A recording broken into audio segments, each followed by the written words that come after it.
காது வதந்து காது வந்து கூட கேட்கவும் முடியுமா வேதனை தீருமா பார்க்கவும் முடியுமா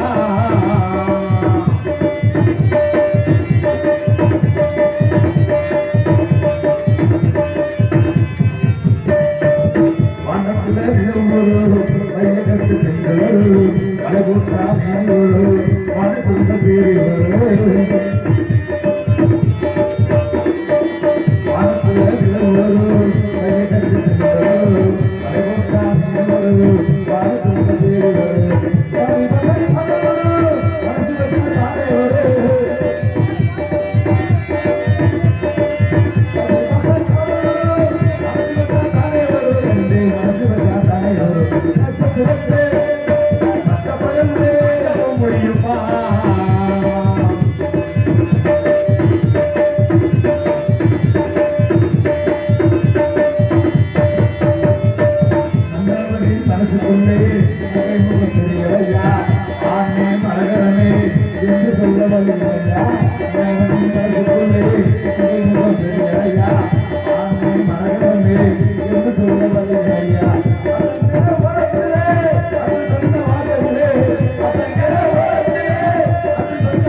சற்று முன்பாக நம்மளிடத்தில் ஒரு தேவகானம் எப்படி நாரதரு நீ சொன்ன வெஸ்ட் இண்டீஸ் நீ சொன்னாதான் தெரியாது எப்படி பாட்டு இருப்பாரு அதை விடு இதெல்லாம் உனக்கு நான் பாட்டு எப்படி இருந்துச்சு சரியா இருக்கு போக்க சீமா தூக்கி இருந்துச்சு வாரி அதுல வேற எப்ப அடிக்குது பிசில் அடிக்குது உட்காருங்க சரியா இருக்கு போகல ஐயா தூக்கல கையில பிடிச்சிக்கிட்டே வராது அங்க இருந்து அதனால சாமி நாரதர் மகரிஷி முந்தான தேவர் வந்தாருன்னு சொல்லி இல்லை முந்தானத்துல இருந்து பேசினாரா ஆனா இங்கே அப்படி கிடையாது பாட்டு பாடிட்டு ஏமாத்திட்டு போக முடியாது எனக்கு அந்த அளவுக்கு பெரிய சண்டை வரும் நாரதர் மகரிஷி நல்லா பாடுறீங்க உங்க பாட்டு கூட கேட்டுக்கிட்டே இருந்தேன் உள்ள அதுக்கு பதிலா பேசணும்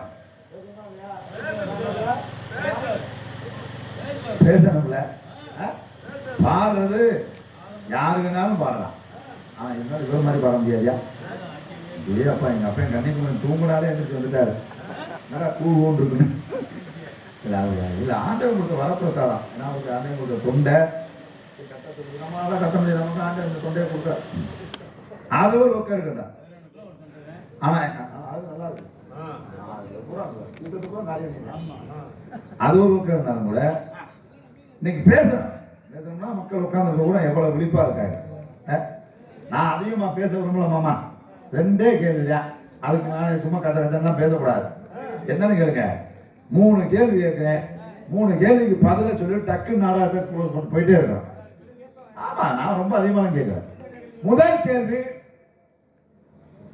கல்யாணம் ஆயிக்கும் யாருக்கு ஆகுமா ஆகாத ஆண்களுக்கு இல்லை பெண்களுக்கு திருமணம் நடக்குமா நடக்காது அப்படி திருமணம் நடக்கிற பெண்கள் எங்கே குங்குமம் வைக்கணும் எத்தனை இடத்துல குங்குமம் வைக்கணும் யோசிக்கணும் சோதிக்கிறோமா இல்லையா குங்குமம் கல்யாணம் ஆன பெண்கள் எத்தனை இடத்துல வைக்கணும் திருமணம் ஆகாத பெண்கள் எத்தனை இடத்துல குங்குமம் வைக்கணும் எங்க சொல்றியதை விட கையை தட்டினா தானே, அப்பதானே அவர் கேட்பாரு. சும்மா இருக்க நீ ஒண்ணு, அப்பதான் அவருக்கு எரிச்சல் வரும், ஏதாவது பேசுவார். ரெண்டாவது கேள்வி, ஆணுக்கும் பெண்ணுக்கும் கல்யாணம் நடக்கும். அப்படி நடக்கும்போது சீர்வரிசை கொடுக்கிறது வழக்கம். கொடுப்போமா இல்லையா? அப்படி கொடுக்கும்போது பொண்ணு வீட்டுல இருந்து மாப்பிள்ளை வீட்டுக்கு அனுப்பும் போது எல்லா பொருளும் வைப்பாங்க. டிவி, மிக்சி, கிரைண்டரு, கட்டிலு, மெத்த எல்லாம் வச்சாலும் எல்லாத்தையும் முழங்கிடுவாங்க. ஆனா கல்யாணம் ஆகிற பொண்ணுக்கு வைக்கிற சீர்ல கடைசி வரைக்கும் புழங்காத சீர் எது?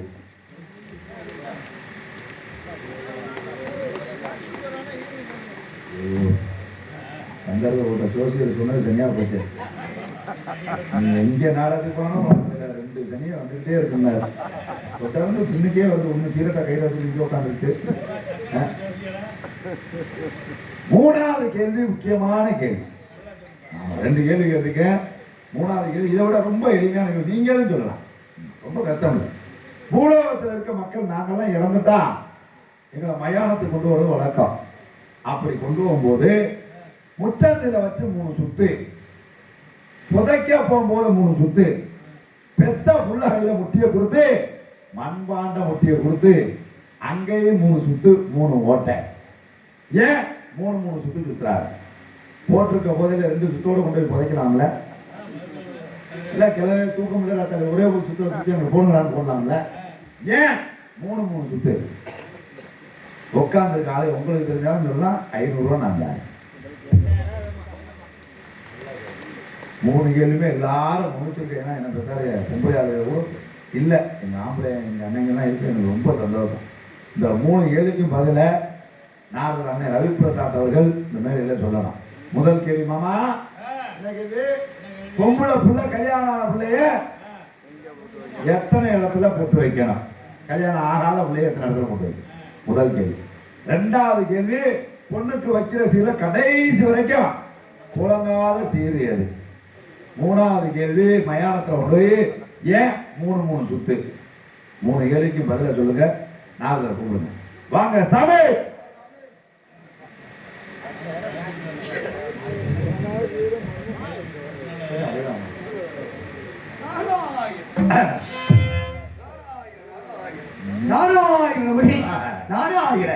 தம்பி யாரு? அண்ணன் யாரு? யாருக்கு யார் தம்பி? தம்பின்னு சொல்லுவாங்க. சிறியவர்கள் உங்களை மாதிரி பெரியவர்களை பார்க்கும்போது அண்ணேன்னு சொல்றது வழக்கம். இந்த உலகத்துல தம்பிக்கு தான் பெருமை. உலகத்துல அண்ணனுக்கு தேவை. எந்த வகையில் அண்ணனுக்கு பெருமை? எந்த வகையில தம்பிக்கு பெருமை? முன்னாலே முளைக்கின்ற காதை விட பின்னாலே முளைக்கின்ற கொம்புக்கு தாயா வலிமையும் பெருமையும் உண்டுன்னு சொன்னேன். முன்னால முளைக்கிற காது அண்ணன் மாதிரி, பின்னால முளைக்கிற கொம்பு தம்பி மாதிரி. காதுக்கு வலிமை கிடையாது, தம்பிங்கிற கொம்புக்கு தான் வலிமை உண்டு.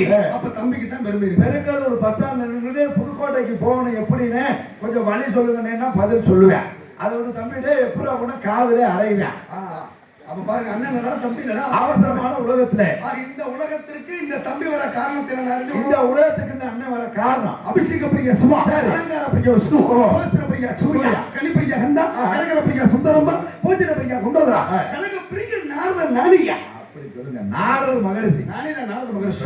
இன்னைக்கு தான் உங்களை உசுரோட பாக்குறேன். ஏண்டா இத்தனை நாளா புகைப்படம் இல்ல இன்னைக்குதான் உண்மையா உங்களை பாக்குறேன். அதாவது இது நாள் வரைக்கும் நீங்க புகைப்படத்திலே பாத்துக்கிறீங்க. புகைப்படம் சிலையை தன்மை உண்டு. ஆமா, சரி சொல்லுங்க.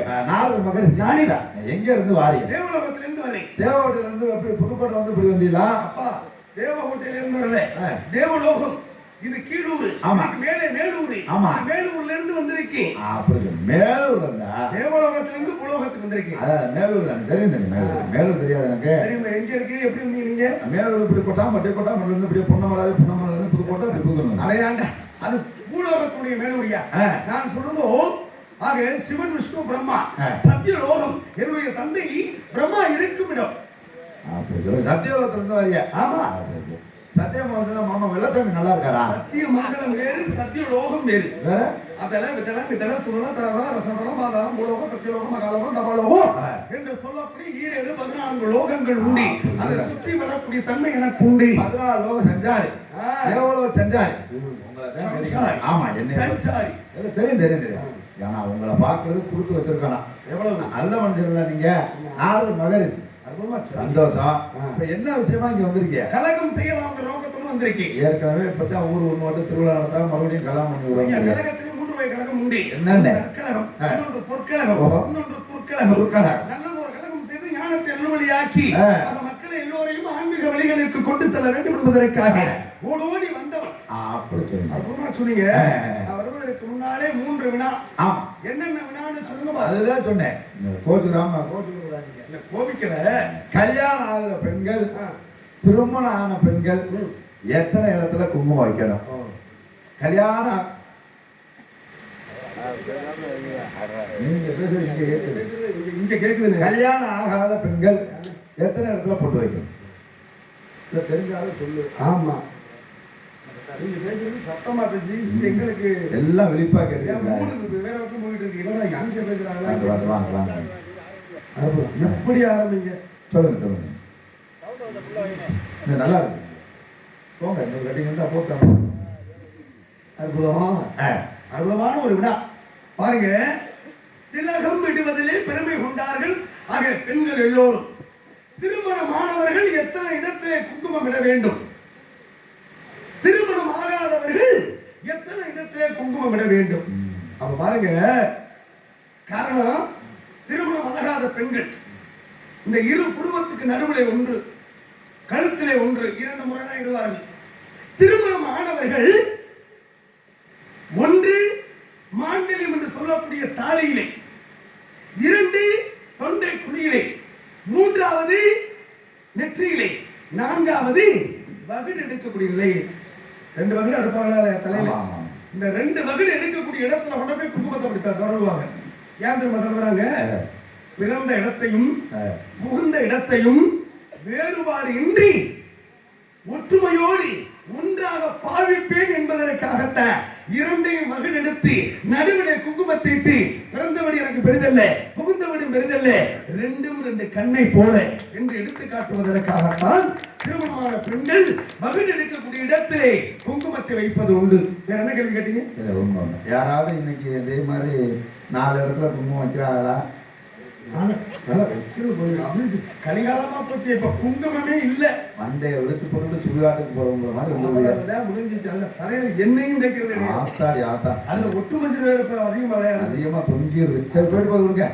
2வது கேள்வி, அதாவது கல்யாணத்துக்கு கொடுக்கக்கூடிய சீர்வரிசை பொருள்ல கடைசி வரைக்கும் புழங்காத சீர் எது?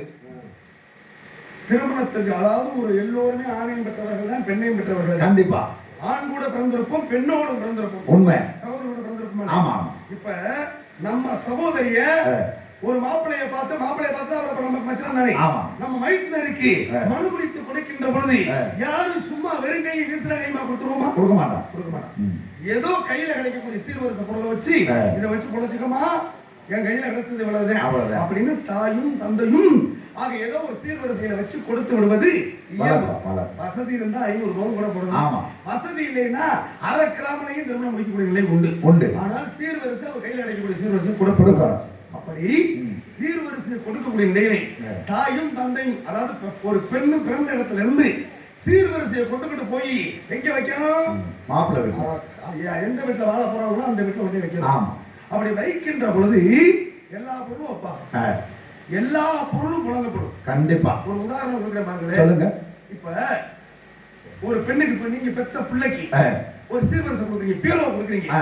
பீரோ கொடுத்தா அதை எந்த வகையில புழங்குவாங்க? அது துணிமணி அள்ளி வச்சு எல்லாத்தையும் புழங்கிருங்க. பாருங்க, ஒரு நாளைக்கு திறந்து மூடிட்டாலே புழங்கிட்டோம். வைக்கிற பொருள் புழங்கி. ஆமா.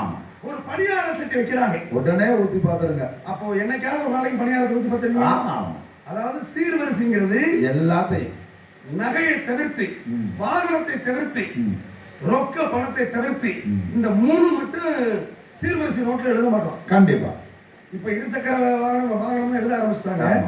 நகை எத்தனை பணம் போட்டிருக்கீங்கிறது எழுத மாட்டோம். துணிமணி இவ்வளவு ரூபாய்க்கு எடுத்து வச்சிருக்கோம்ங்கிறது எழுத மாட்டோம்.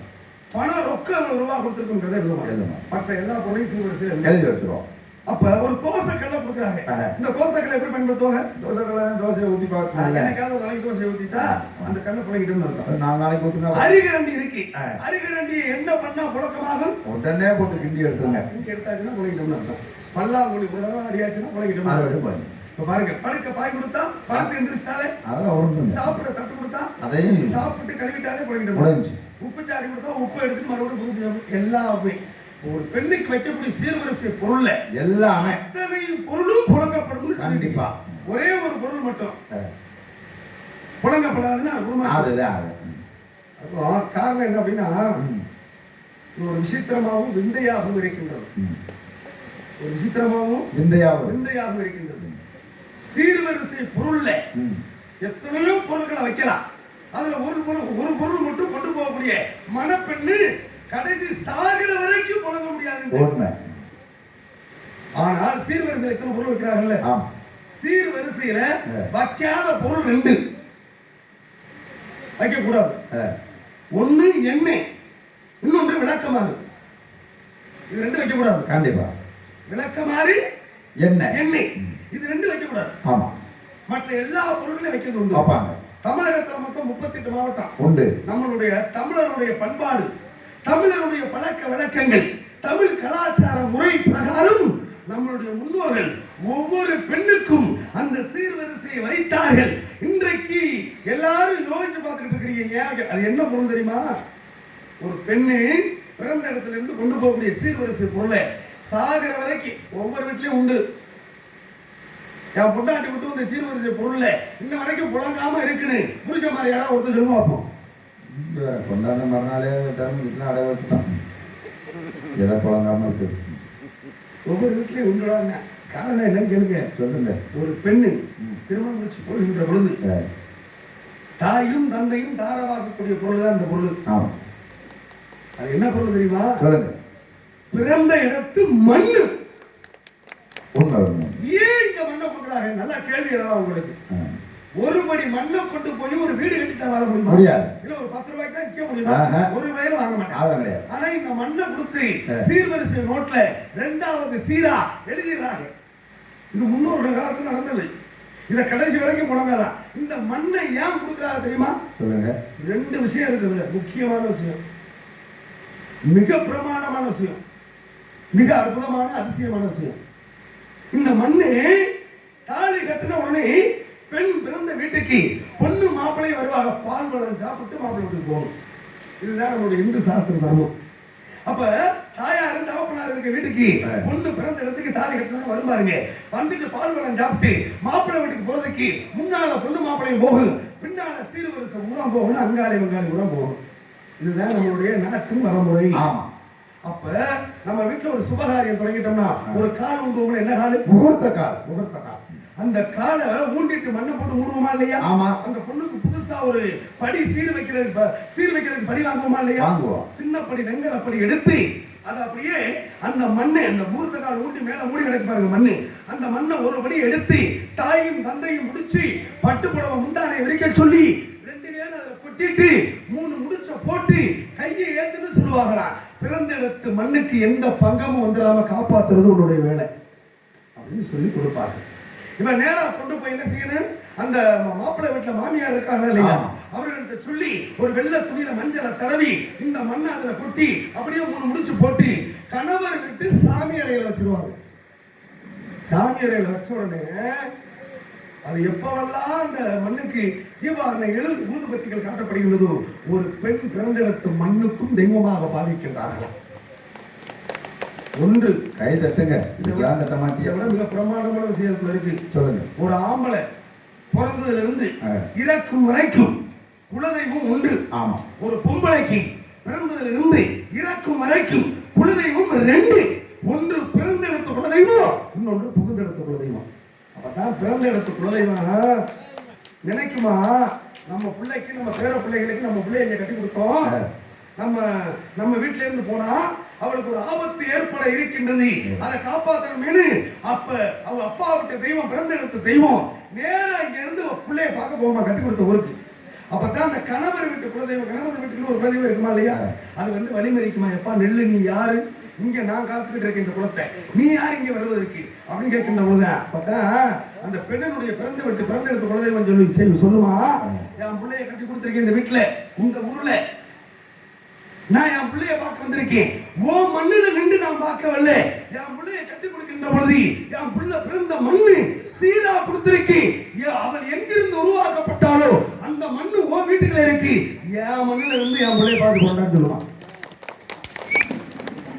குலதெய்வம் பிறந்தெடுத்த குலதெய்வம் வருவதற்காகவே நம்மளுடைய முன்னோர்கள் அப்பப்ப ஒவ்வொரு பெண்மக்களுக்கும் பிறந்தெடுத்த மண்ணை சீராக கொடுத்தார்கள்.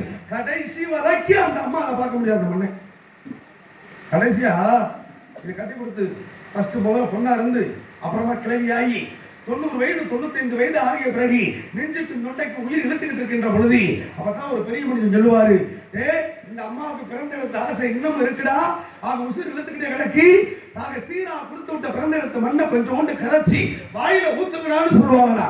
ஊத்திய மாத்திரத்திலே உயிர் உடலை விட்டு பெறுகின்றன. ஒன்று குலதெய்வம் போவதற்காக ஒன்று பயன்படுகின்றது மண்ணு. உயிர் எந்த மண்ணிலே எது எங்கிருந்து உருவாக்கப்பட்ட உயிரோ அதே மண்ணாலே அந்த உயிர் அங்கேயே கொடுக்கப்பட வேண்டும் என்ற நீதிக்காக பிறந்தெடுத்த மண்ணை சீராக கொடுத்தார்கள். கொண்டு போய் இந்த அம்மா வைக்கிறத கடைசி வரைக்கும் திறந்து பார்க்க முடியாது. ஆனால் இந்த அம்மா இறந்த உடனே அந்த மண்ணை அவிழ்த்து முதல்ல அந்த மண்ணை போட்டுட்டு அப்புறமா புகுந்தெடுத்த மண்ணை வலிச்சு போட்டு புதைக்கணும். அப்ப இப்பேற்பட்ட அருமைகளும் பெருமைகளும் வாய்ந்த தன்மை நம்ம தமிழருடைய பண்பாட்டு முறை. பெண்ணு கொண்டு போகக்கூடிய சீர்வரிசை பொருள் சாகிற வரைக்கும் புழங்காது, இது புழங்காது. அந்த மண்ணை யாரு புழங்கணும்? கணவர் உயிரோட இருந்தா கணவன் தான் கரைச்சு ஊத்தணும். கணவர் இந்த அம்மாவுக்கு முன்னால போயிட்டா பெற்ற பிள்ளைகளை மூத்த பிள்ளை கரைச்சு ஊத்தணும். இதுதான் இந்து சாஸ்திரத்தின் தர்மம். ஒரே ஒரு மாவட்டத்தில் மறந்து போச்சு, மறக்கடிக்கப்பட்டு போச்சு. ஒரே ஒரு மாவட்டத்தில் இன்னைக்கு வரைக்கும் நடக்குது. தமிழ்நாட்டுல காஞ்சிபுரத்துல மாத்திரம் இன்னைக்கு வரைக்கும் நடக்குது. நம்ம பகுதியெல்லாம் மறைஞ்சிருச்சு. அருமையான இல்ல அதுக்கு முன்னால இப்ப நீங்க சொன்னதுல ஒரு சின்ன சந்தேகம். இந்த சீர்வரிசை பொருள்னு சொன்னதுனால இப்ப எல்லாத்துக்கும் சொன்னீங்க. சரி, இந்த சீர்வரிசை பொருள்ல முக்கியமா முறுக்கும் அதிரசமும் சுட்டு கொடுக்குறாங்களே, ஏன் நம்ம பகுதியில் ஏன் பொண்டாட்டி கேட்டேன், என்ன முறுக்கு அதிரசமும் சுட்டு கொடுக்குறா ஏன்னு கேட்டேன். சரி, அதெல்லாம் தண்ணி பண்ணி சாப்பிட்றாங்க எடுத்து வைக்கிறது அப்படின்னு பழக்க வழக்கம்டா. ஆத்தாடி மோசமான ஆளா இருக்கேன். சரி இருக்கட்டும். ஒரே ஒரு அதாவது என்ன கேட்குறீங்கன்னா, முறுக்கு பெண் மக்களுக்கு சீர்வரிசை கொடுக்கின்ற பொழுது நம்ம புதுக்கோட்டை மாவட்டம் சீர்வரிசையில பலகார படம் கொடுக்குற தன்மை இருக்கா இல்லையா? நம்ம ஊர்ல இருக்காங்க. இந்த முறுக்கு அதிரசம் கொடுக்கக்கூடிய வழக்கம் இருக்கா இல்லையா? அந்த ரெண்டு அக்கா நீங்க பாருங்க, அக்கா உண்டாக்கா போது சாய போது நீங்க கேள்வி வைக்கிறாங்க. இன்னமும் இருக்கு, எத்தனையோ பதார்த்தங்கள் இருக்குல்ல. கண்டிப்பா அதெல்லாம் விட்டுட்டு ஏன் இந்த முறுக்கு அதிரசத்தை இன்ன வரைக்கும் பாரம்பரியமா தமிழருடைய பண்பாடா கொடுத்து விட்டு இருக்கோம் அப்படின்னு சற்று யோசிச்சு பாருங்க. ஐயா காலம் தெரியுமான்னு தெரியல, ஆனா எல்லாரும் மூத்தவதான் இருக்கீங்க. ஆனா தெரியுமா என்னன்னு தெரியல. இல்ல உள்ளத சொல்ல எதுக்காக கொடுக்குறோம்னு காரணம் வேணும்ல, தெரியல. அதாவது அதிரசம் முறுக்கு நம்மளுடைய பாரம்பரியமா கொடுத்துட்டே வந்துட்டு இருக்கோம். கட்டிக்கிட்டு போற பொம்பளை பிள்ளைக்கு முறுக்குக்கு அதிரசத்துக்கு ஏதாவது சம்பந்தம் இருக்கா? அதுதான் தெரிஞ்சுக்கணும். இதான் என்னுடைய கேள்வி. ஏதாவது சம்பந்தம் இருக்கணும் கண்டிப்பா. முறுக்கும் அதிரசத்திற்கும் கட்டிக்கிட்டு போற பொம்பளை பிள்ளைக்கும் மிகப்பெரிய சம்பந்தம் உண்டு. ஆமா, தள்ளி வச்சு கொடுக்குறாங்க. ஏன் அதுக்கு மிச்சர் வைக்கலாம், காராச்சோ வைக்கலாம், லட்டை வைக்கலாம், பூந்தி வைக்கலாம்ல. ஏன் இதை மட்டுமே பாரம்பரியமா வச்சுக்கிட்டு இருக்கான்? இதுலதான் மகத்துவத்தை வைத்தான் தமிழன், மகத்துவத்தை வைத்தான். காரணம் பாருங்க, ஒரு அதிரசத்தை செய்யணும்னா பச்சரிசியை தண்ணியில ஊற வச்சு கல் இல்லாமல் அரிச்சு நிலக்காய்ச்சலா காய்ச்சி ஏலம் சுக்கு கலந்து வெள்ளத்தை பாவு முடியாம பக்குவமா காய்ச்சிட்டோம்னா அதுக்கு பேர் அதிரசம். அப்பதான் மாப்பிள்ளை கிட்ட மாமனார் சொல்றாரா, என் முள்ள கையில அதிரசத்தை சுட்டு பலகார குடமா ஏன் கொடுத்து விட்டுருக்கேன் தெரியுமா மாப்பிள்ளை? இந்த அதிரசத்தை எப்படியெல்லாம் பக்குவப்படுத்தி என் மக கையில கொடுத்து விட்டுருக்கனோ, குடும்பம் நடத்துறதுலயும் பக்குவமானவன் என்பதை நிர்பந்தம் செய்வதற்காக. அதிரசம் என் உள்ள பக்குவமானவன் அப்படி வளர்த்திருக்கேன் அப்படிங்கிறது எடுத்து காட்டுவதற்காகத்தான் அந்த பக்குவத்தை இந்த பக்குவம் மூலமா சொல்றாங்க. முறுக்கை ஏன் கொடுக்குறாங்க? முறுக்கு பாருங்க கொஞ்சம் போன மரலா கொக்கச்சிக்கலா தான் இருக்கு. ஒரு குடும்பமும் நேரா இருந்துருமா? மேடு பள்ளம் இருக்கத்தான் செய்யும். இந்த முறுக்கு எப்படி எல்லாம் போன மரலா கிடக்கும். அங்க வாழ போற வீட்டுல மாமனார் இடைஞ்சல், மாமியார் இடைஞ்சல், நாத்தனார் இடைஞ்சல், கொழுந்தனார் இடைஞ்சல், இத்தனை இடைஞ்சலையும் தாண்டி இந்த முறுக்க போட. அப்பதான் மாமியார் சொல்லுதா மருமகிட்ட, மாப்பிள்ள என் மகளிர ஏன் முருக சுட்டு கொடுத்துட்டு இருக்கேன் அப்படின்னா, என் உள்ள அறிந்தோ அறியாமலோ தெரிந்தோ தெரியாமலோ ஒரு சில தவறுகள் செய்து விட்டால் முறுக்க போட்டு உடைக்கிறது மாதிரி என் பிள்ளைய அடிச்சு போடாதீங்க மாப்பிள்ள, என் பிள்ளைய அடிச்சு போடாதீங்க. என்ன தவறு வேணாலும் எங்கள்கிட்ட சொல்லுங்க சொல்லுங்க. அப்ப எவ்வளவு பக்குவத்தை வைத்தார்கள் நம்முடைய முன்னோர்கள். கண்டிப்பா நினைத்து பார்க்க முடியுமா? இதுக்கெல்லாம் கை நான் நினைத்து பார்க்க முடியுமாயா? அதிரசமும் முறுக்கையும் இதற்காக இன்றைக்கு பாரம்பரியமா தமிழனுடைய பண்பாடா, தமிழ் கலாச்சார முறையா, தமிழ் பழக்க வழக்க முறையா நம்ம கொடுக்கக்கூடிய நிலை உருவாகுதுன்னா காரணம் இல்லாமல் தோரணம் எவனும் கட்ட மாட்டான். உண்மை சார், உண்மை. அதான் உண்மை. மூணாவது கேள்வி சொன்ன பூலோகத்து மக்கள் நாங்களாம் இறந்துட்டா மயானத்துக்கு கொண்டு வருவது வழக்கம். அப்படி இந்த சில என் ஜீவன் 3 சுத்து நம்ம சுடுகாட்டில் எவ்வளோ வைப்பாருன்னு நினைக்கிறேன்.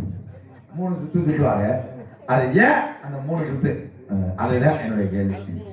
அந்த மாதிரி தான் மறுபடியும் வந்து சுடுகாடி ஏன் அந்த மண்பாண்டத்தை கொடுத்து 3 குடம் நினைச்சா ஒரு சர்வர் குடத்தை கொடுக்கலாம், ஒரு சில்வர் குடத்தை கொடுக்கலாம். ஏன் மண்பாண்டத்தை குறிப்பா கொடுக்குறாங்க? மண்பாண்டத்திற்கும் இந்த உடம்பிற்கும் அதுதான் ஒரு விஷயம் பாருங்க. நிறைய பேருக்கு தெரியல. ஒரு மனிதன் வாழ்கின்றான், வாழ்ந்த பிறகு இறக்கின்றான்.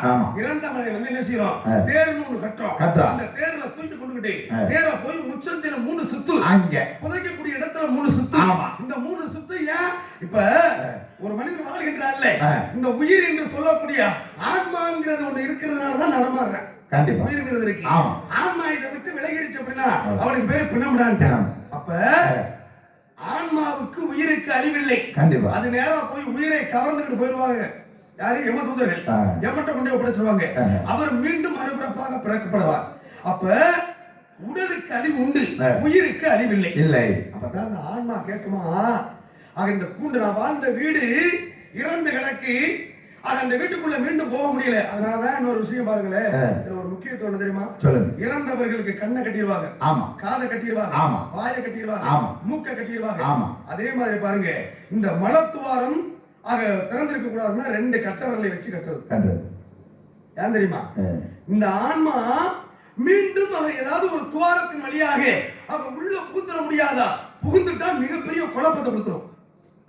அதனாலதான் முன்னோர்கள் வகுத்து வைத்த வழி சித்தர்கள் வழிபாட்டிலே இறந்து போயிட்டாங்க கண்ணை கட்டு, காதை கட்டு, மூக்க கட்டு, வாயை கட்டு, துவாரங்கள் மலத்துவாரத்தை கட்டா மீண்டும் உள்ள போயிருச்சுன்னா பெரிய குழப்பம் வந்துடும் அந்த பிரதத்துக்கு என்ற நிலையை கட்டாக கொடுத்தார்கள் அங்கே. அப்ப இதான் தன்மை கட்டுவதற்கு காரணமே தான். ஒரு விஷயம் பாருங்க, சொல்லுங்க. அப்ப இந்த பூமியில எல்லாம் பிறந்தேன், இந்த பூமியில நான் வளர்ந்தேன், என் ஆன்மா சொர்க்கம் செல்ல வேண்டும் என்ற ஆசையில பரிதவித்துக் கொண்டு இருக்குமா? இந்த 3 சுத்து முறையை அதை கடைபிடித்து விட்டால் இந்த ஆன்மா, இறந்த ஆன்மா சொர்க்கம் செல்லும் என்பது ஐதீக முறை. பிறந்ததற்கு ஒரு இது, வளர்ந்ததற்கு ஒரு இது, நான் சொர்க்கம் செல்ல வேண்டும் என்பதற்காக 3 சுத்து.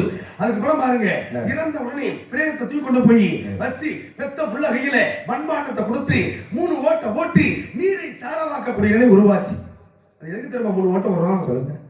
ஒரு மனிதன் பிறப்பதற்கு முன்னாலே எங்க இருப்போம்? தாயின் கருவறையில. ஆமா. ஒரு மனிதன் பிறப்பதற்கு முன்னாலே 3 வாசல். ஆமா, அதுதான். அதாவது ஒரு மனிதன் பிறப்பதற்கு முன்னாலே 3 வாசல். ஒரு மனிதன் பிறந்து விட்டால் 9 வாசல். ஒரு மனிதன் இறந்து விட்டால் 3 வாசலை திறனான்னு சொன்னார். ஒரு மனிதன் பிறப்பதற்கு முன்னாலே தாயினுடைய கருவறையிலே பாருங்க 3 வாசலை திறந்து வைக்கணுமா. 1 சுவாசம் செல்வதற்காக மூக்கு துவாரம் 1 வாசல். 2வது தாய் உண்ணுகின்ற உணவு தொப்புள் கொடியாக அந்த வழியாக அது ஒரு 2வது வாசல்.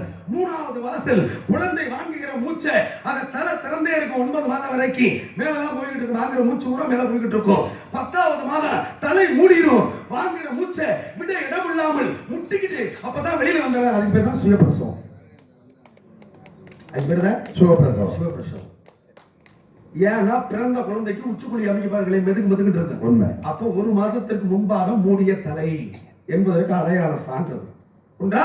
அதுக்கு அடுத்து பாருங்க, ஆக ஒரு மனிதன் பிறந்தாச்சு. பிறந்ததுக்கு அப்புறம் 9 வாசல். 9 வாசல் என்னென்ன வாசல்? கண்ணுல 2 ஓட்டை, காதுல 2 ஓட்டை, மூக்குல 2 ஓட்டை, வாயில ஒரு ஓட்டை, குத்தும் குய்யம் 9 வாசல். ஒரு மனிதன் இறந்து விட்டால் நம்ம உயிரோடு பிறப்பதற்கு காரணமா இருந்தது தாயும் தந்தையும் தானே. இவங்க 2 பேரும் 3 வாசலை கற்பத்துக்குள்ளே திறந்து விடாவிட்டால் நம்ம உயிரோடு வந்திருப்போமா? உயிரோடு தான் வாழ்ந்திருப்போமா? நமக்காக 3 வாசலை திறந்த தாயோ தந்தையோ இறந்து விட்டால் 3 வாசலை திறந்த நன்றி கடனுக்காக 3 ஓட்டை ஓட்டி நீரை தாரவாக்கக்கூடிய நிலை கண்டிப்பா இன்றைக்கு உருவானது. என்ன சொல்லிட்டு தாரவாக்கணும் தெரியுமா? சொல்லுங்க. அந்த நீர் அப்படி கையில வாங்கி அப்படி ஊத்துவாங்க. ஆமா, தெளிச்சு விடுவாங்க. என்னை உருவாக்கினீர்கள், என்னை பெற்றீர்கள் நீங்கள். ஆக என் தந்தையோ தாயோ நீங்கள் இறந்து விட்டீர்கள். இந்த நீர் உங்கள் மீது மேடையிலே படுகின்ற பொழுது நீங்களே மீண்டும் எங்களுக்கு குழந்தையாக வர வேண்டும் என்ற மந்திரத்தை சொல்லி நீரை தாரவாக்கணும். இதுதான் இந்து சாஸ்திரம். என்ன கேட்க நினைக்கிறேன்? அருமையான கேள்வி. இதுல ஒரு சின்ன சின்ன கோச்சுக்கிறாதே. என்ன கேள்வியா கேட்கணும் நினைக்கிறேன். இப்பதான் கேள்வி அது இல்ல. இந்த இப்ப சொன்ன மாதிரி சுடுகாட்டு கொண்டு வரதெல்லாம் சரி, இந்த பாடைன்னு ஒண்ணு கட்டுறோம்ல. ஆமா, தெரியுமா? தேருன்னு சொல்லுவாங்க. தேரு. அந்த தேரு கட்டும் போது நெட்டு கம்பு 2 ஓட்டுருவோம், குறுக்கு கம்பு போடுவோம். அப்படி ஆடு இறந்துட்டா எத்தனை குறுக்கு கம்பு போடுறது? பொம்பளை ஆடு இறந்துட்டா எத்தனை குறுக்கு கம்பு போடுறது? நீ அப்படியே தேர்த்து பேச, ஆனா ஒரு பதிலோட ஒழுங்கா சொல்லாத. அவன் கேட்கறது நியாயமா தான் தெரிஞ்சுக்கவும் மாட்டேங்கிற. ஏன்னா இது சம்பிரதாயம். கண்டிப்பா சடங்குகள் நடந்துட்டு தானே இருக்கு. தெரியாது, பெரிய மனுஷங்களுக்கு தெரியும். அதெல்லாம் இங்க ஒண்ணும் ஒரு கம்பெனிக்கும் தெரியல. பூரா பூரா சுடுகாடு போய் கட்டத்தலை போய் எழுதி ஓடியாராங்க. ஒரே ஒரு விஷயம் பாருங்க, நெட்டு கம்பு போடுறோம். கண்டிப்பா. ஒரு ஆண் இறந்து விட்டால் குறுக்கு கம்பு எத்தனை ஏடிப்படி மாதிரி வைப்பாங்க. கண்டிப்பா. ஒரு பெண் இறந்து விட்டால் எத்தனை குறுக்கு கம்பு வைக்கணும்? கண்டிப்பா. குறுக்கு கம்பு வச்சதுக்கு அப்புறம் ஒரு பொருளை வச்சு ஒரு இலைய வைத்து அதுக்கு மேலதான் பிரேதத்தை தூக்கி வைப்பாங்க. கண்டிப்பா. ஒரு ஆம்பளை பிறந்ததுல இருந்து இறக்கு வரைக்கும் ஒரு பொருள் மட்டும் ஒரு தடவை பயன்படும். பொம்பளைக்கு அதே பொருள் 2 தடவை பயன்படும். ஆம்பளைக்கு ஒரு முறை. இந்த உலகத்துல பிறந்ததுல இருந்து இறக்கும் வரைக்கும் ஒரு தடவை பயன்படக்கூடிய அதே பொருள், பொம்பளைக்கு மட்டும் அதே பொருள் 2 தடவை பயன்படுறோம். என்ன தெரியுமா? பாடைய கட்டுறமா இல்லையா? ஆமா. குறுக்கம் வைக்கிறோமா இல்லையா? ஆமா. தென்னங்கிடுக பின்னி அது மேல வச்சு அதுக்கப்புறம் தானே பிரேதத்தை வைக்கிறோம். ஆமா. அப்போ ஒரு ஆம்பளை பிறந்து வளர்ந்து இறக்கும் பொழுது தென்னங்கிடுகி பாதையிலே ஒரு முறை உபயோகப்படுகின்றது. அதே பொம்பளைக்கு பெரிய மனுஷி ஆகிட்டா, வயதுக்கு வந்து விட்டா, குச்சி வெட்டுவதற்கு ஒரு முறை, இறந்து விட்டா பாதையிலே பிரேதத்தை வைப்பதற்கு. அப்ப ஒரே தென்னங்கிடுகி ஆம்பளைக்கு ஒரு முறை, பொம்பளைக்கு 2 முறை பயன்படுது. உண்மை இதெல்லாம் இல்லையா? ஆமா. நியாயமா ஏத்துக்கிற மாதிரி இருக்கா இல்லையா? இல்ல, ஏத்துக்கிட்டாதான் கை தட்டுவாங்க. ஒரு ஆளும் தட்டலே. சரி, அப்புறம் நாளைக்கு நல்லா கத்து. ஆனா நீங்க என்ன கேக்குறீங்கன்னா, நீங்க இப்ப என்ன குறுக்கு கம்பு எத்தனை? அதுதான் முக்கியமான விஷயம். ஒரு ஆண் இறந்து விட்டால் குறுக்கு கம்பு எத்தனை? 7. ஒரு பெண் இறந்து விட்டால் குறுக்கு கம்பு 8. ஏன் அந்த பொம்பளை ஆளுக்கு மாத்திரம் ஒரு கம்பு கூட? அப்படி கேட்கணும் கேள்வி. ஆம்பளைக்கு மட்டும் 7. ஆமா. பலத்திலே பெரியவங்க யாருன்னா அவங்களதான். ஆம்பளை விட பொம்பளை பலசாலியில குறைவு தானே. அப்போ ஒண்ணு இதோட குறைவு 6ல கட்டணும். ஏன் ஆம்பளை விட ஒரு கூட அப்படின்னு பார்க்க போனோம்னா, யாராலும் செய்ய முடியாத ஒரு தன்மையை பெண்மகள் செய்கின்றார். இப்ப ஆம்பளை எந்த வேலையை வேணாலும் பார்த்துடலாம். ஒரு கருவை சுமந்து ஒரு குழந்தையை இந்த உலகத்திற்கு ஈண்டெடுக்கக்கூடிய தன்மை ஆணுக்கு கிடையாது, பெண்ணுக்கு உண்டு. ஒன்று நாட்டுப்புறத்துல ஒரு இன்னொரு கதை இருக்கு. சொல்லுங்க. எவ்வளவு பெரிய ஆம்பளை எப்பேற்பட்ட கையிலையும் மடிச்சுக்கிட்டு சமைச்சாலு, வீட்டை கூட்டினாலு, கடைசி நேரத்துல சாப்பிட்டு படுக்கின்ற பொழுது தீபத்தை அமர்த்துற வேலையை, கதவை சாத்துற வேலையை பொம்பளைக்கு தான் உண்டு. அதனால ஒரு படு கூட. அப்படி பார்த்தா ஒரு படு கூட, அவங்களுக்கு ஒரு படு கூட. அப்படி பார்த்தா நியாயமா ஆம்பளை ஆளுக்கு கூட கட்டணும். ஏயா கதவை சாத்துற வரை இப்ப நாங்க அப்படி டிவி பாட்டு பார்த்துக்கிறது. நான் இருக்கட்டும். உன் பேரு? என் பேரு வீரத்தேவன். அப்பா பேரு? அப்பா பேரு நம்பிமணி. அம்மா பேரு? நங்கை மோகி. என் தங்கை வள்ளி. அது இன்னொரு குரல். நம்ம ஆளு இருக்கு. நம்ம ஆளு நம்ம 2 பேரும் வேண்டாம் வச்சுக்கோங்க. ஒரு 1500 ரூபாய் கொடுங்க. என்னத்த நானே பண்ண முடியாம இருக்கீங்க. அழைத்து வாமா. வாமா ஆத்தா வாடா. அண்ணே அண்ணே அந்த அபிஷேகம் மட்டும் சொல்லுங்க. என்ன பண்ணணும்? சமயத்துக்கு போமா? அப்புறம் வேற என்ன? என்ன டூரிஸ்ட் பிளேஸா இருக்கு? அம்மா இருமா, இரு. இப்ப வராத, கொஞ்ச நேரம் போடு. நல்ல நேரம் பார்த்து சொல்றேன். அப்புறமா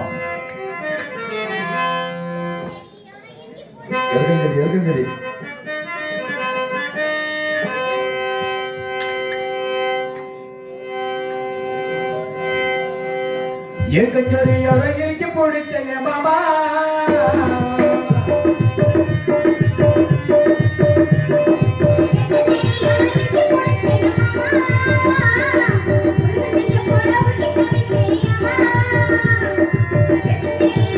Hey!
வந்திருக்கிறார். யாரு? நாரதர் மகரிஷி. நாரதர் மகரிஷியா? ஆமா. வந்திருக்காரா? ஆமா. சரி, வர சொல்லுங்க பார்க்கலாம். சாமி கூடுவா. கூப்பிடுங்க. வாங்க சாமி. ஓடியாங்க. உள்ள எதிர்பார்த்து உங்களை பார்க்கிறேன்.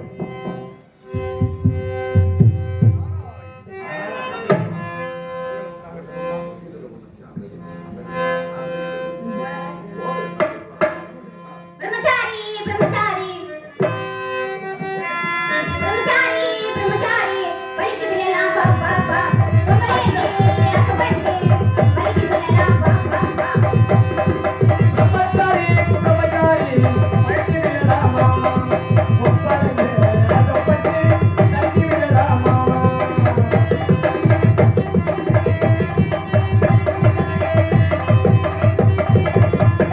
என்ன சாமிகிட்ட போய் காத்தடிக்கிறான் எப்படி கையை விட்டுக்கிட்டு சாமி இதுதான் சொன்னல மாடு உனக்கு என்ன வாத்தியாராமா? அப்படியா? அவங்க அத்தை சரி இருக்கட்டும். வாழ்க பெண்மகளே. நல்ல வாழ்க. வாழ்க வளர்க பல்லாண்டு வளர்க போடுங்க. பல கோடி 100 ஆண்டு வாழ வேண்டும். ஆக இருக்கும். ஆள் வளர்ந்தா மட்டும் போதாது, அறிவு வளரணும்ட்டான். எங்கிட்டு வருது வாய்ப்புல ஆள் வளரணும், அறிவு வளரணும், அதுதான்டா வளர்ச்சின்னு சொன்னேன். ஆமா. அருளறிவு, மருளறிவு, பொருளறிவு, நுண்ணறிவு, பகுத்தறிவு, சிற்றறிவு, ஆறறிவு மனிதனுக்கு கொடுத்தான் இறைவன். ஆக இந்த பெண்மகளை வாழ்த்தணுமா? கண்டிப்பா வர்றீங்க. எப்படி புள்ள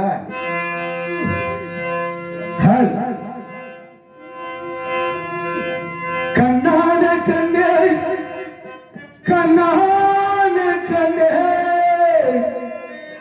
என் மீது சாயவா பொன்னான நெஞ்சில் பொன்னான கையால் பூவள்ளி நீவவா நீ தூங்கும் போது உன்னெட்டி மேலே முத்தங்கள் வைக்கணும் உரைகள் தோட்டி நீ தாமல் போக நான் காவல் காக்கணும் எல்லோரும் அங்கே தூங்கும் நேரம் நீயும் நானும் மௌனத்தில் பேசணும் கோடி அருவி கொட்டுதே அடிய மேல அத தேடி உசுர வெட்டுதே அடி மேல மனக்கோவில் விளக்காக ஒளியாய் வந்தவளே மனதோடி தொலை போட்டு எனையே தந்தவளே கண்ட மூடி கண்ட கனவே அழகன் போல் தாண்டி வந்த உறவே கண்ண மூடி மூடி கட்ட கனவே மறுஜென்மம் காட்டி வந்த உறவே நள்ளிரவு நம்ம இசையாடி நிச்சமிட்ட பார்த்தா கண்ட பொழுது முட்டடியில வீசும் உச்சி மறக்காதா நகையிலே என்ன பொறுத்த சாராய் இல்லாமல் சாந்தே தம்பால கூடாங்கள் சேராதோ செங்கல்ல அடுத்தாத்தா உன்னால சுகமா வச்சுக்கவே உன சேர உறந்தேனும் என்னையா வச்சுக்கவே கண்ண மொழி கண்ண கனவே தாண்டி வந்த உறவே கண்ண மூடி கண்ண கனவே ஜென்மம் தாண்டி வந்த உறவே முடியறிவு கொட்டுதே அடிய மேல அதை தேடும் சுரமிட்டுதே அடி மேல மனப்போல் விளக்காக ஒளியாய் வந்தவளே மனதோடி தொலைபோட்டு என்னே தந்தவளே கண்ண மூடி கண்ட கனவே பல ஜென்மம் தாண்டி வந்த உறவே தந்தாரா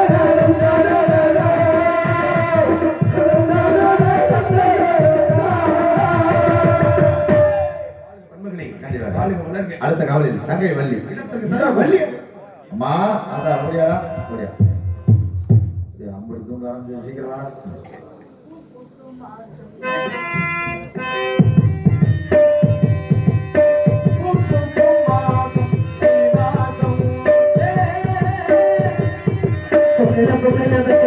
மஞ்சள் தங்கச்சி தங்கச்சி தங்கச்சி புஞ்சைக்கு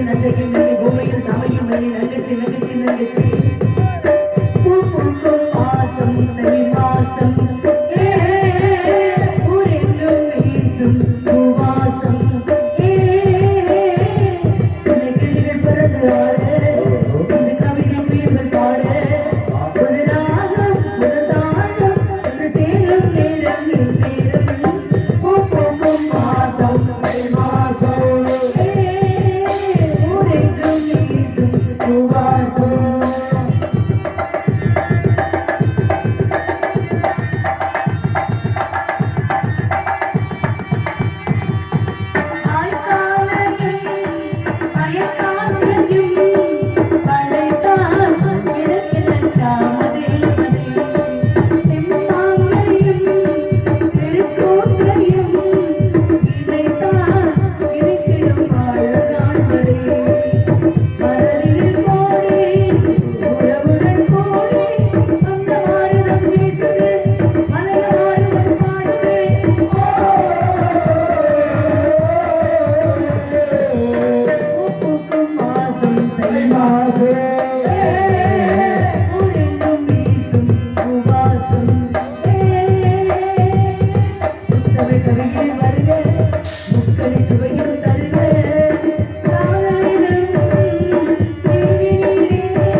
நம்மிடத்துக்கு ஒரு வந்திருக்கிறார்.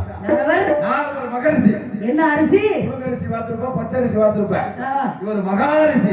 மகாரிசியா? ஆமா ஆமா, கிலோ 750 ரூபாய். என்ன சொல்றீங்க?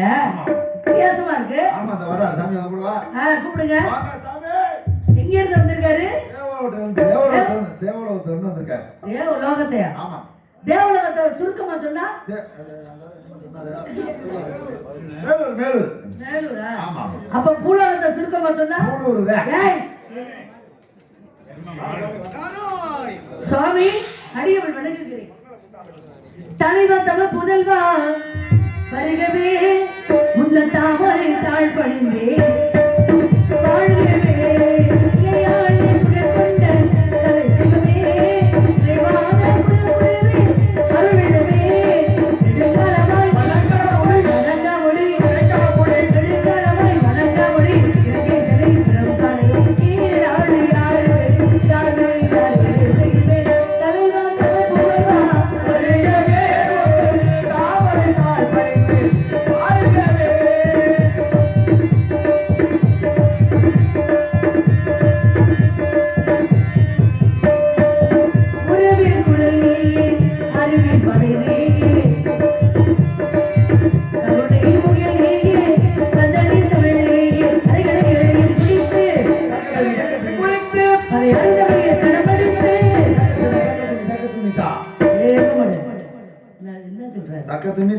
தக்க சுனிதா.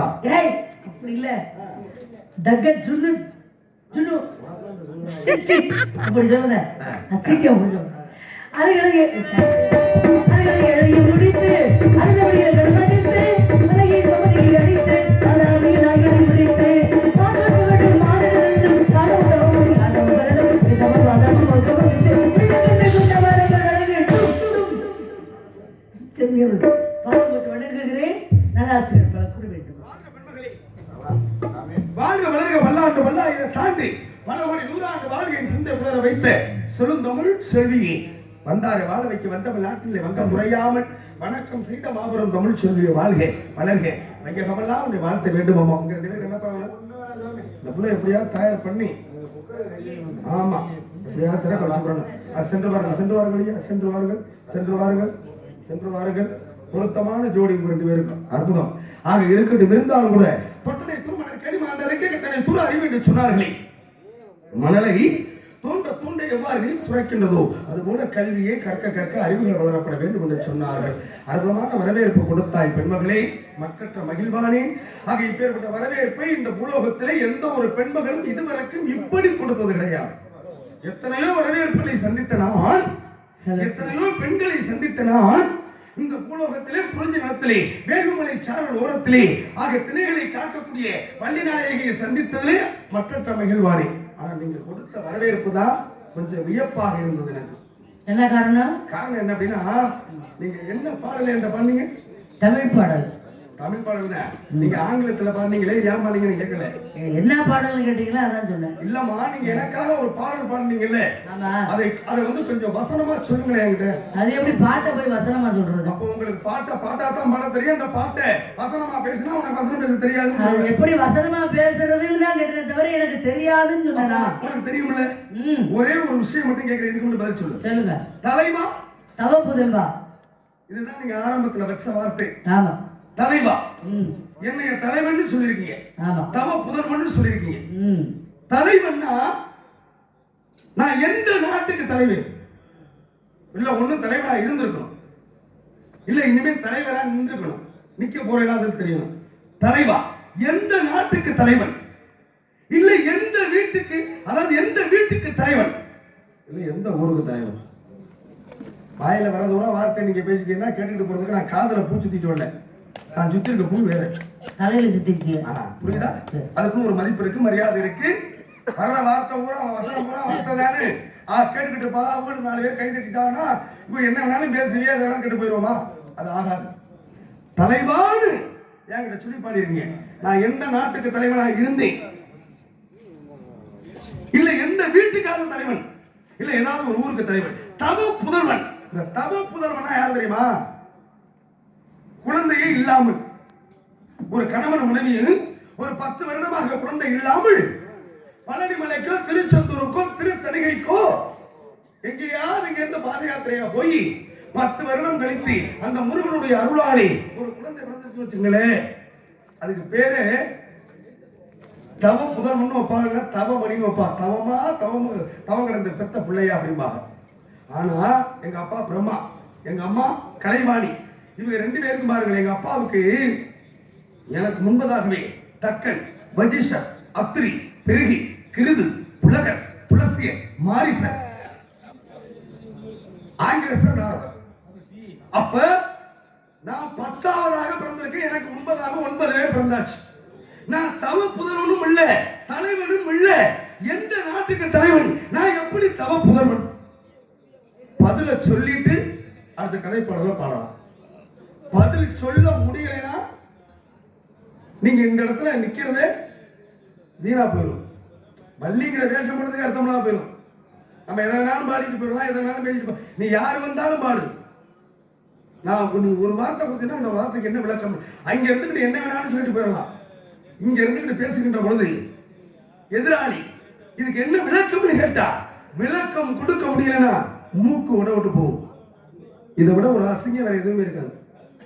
சபை நாகரிகத்தோட நான் கேட்கிறேன் அவங்க. தலைவன் சொன்னமா, தவ புதல்வான்னு சொன்னேன். என்ன அர்த்தத்துல என்னை தலைவன் சொன்னேன்? இப்ப தலைவா வாழ்கன்னு சொல்றாங்க.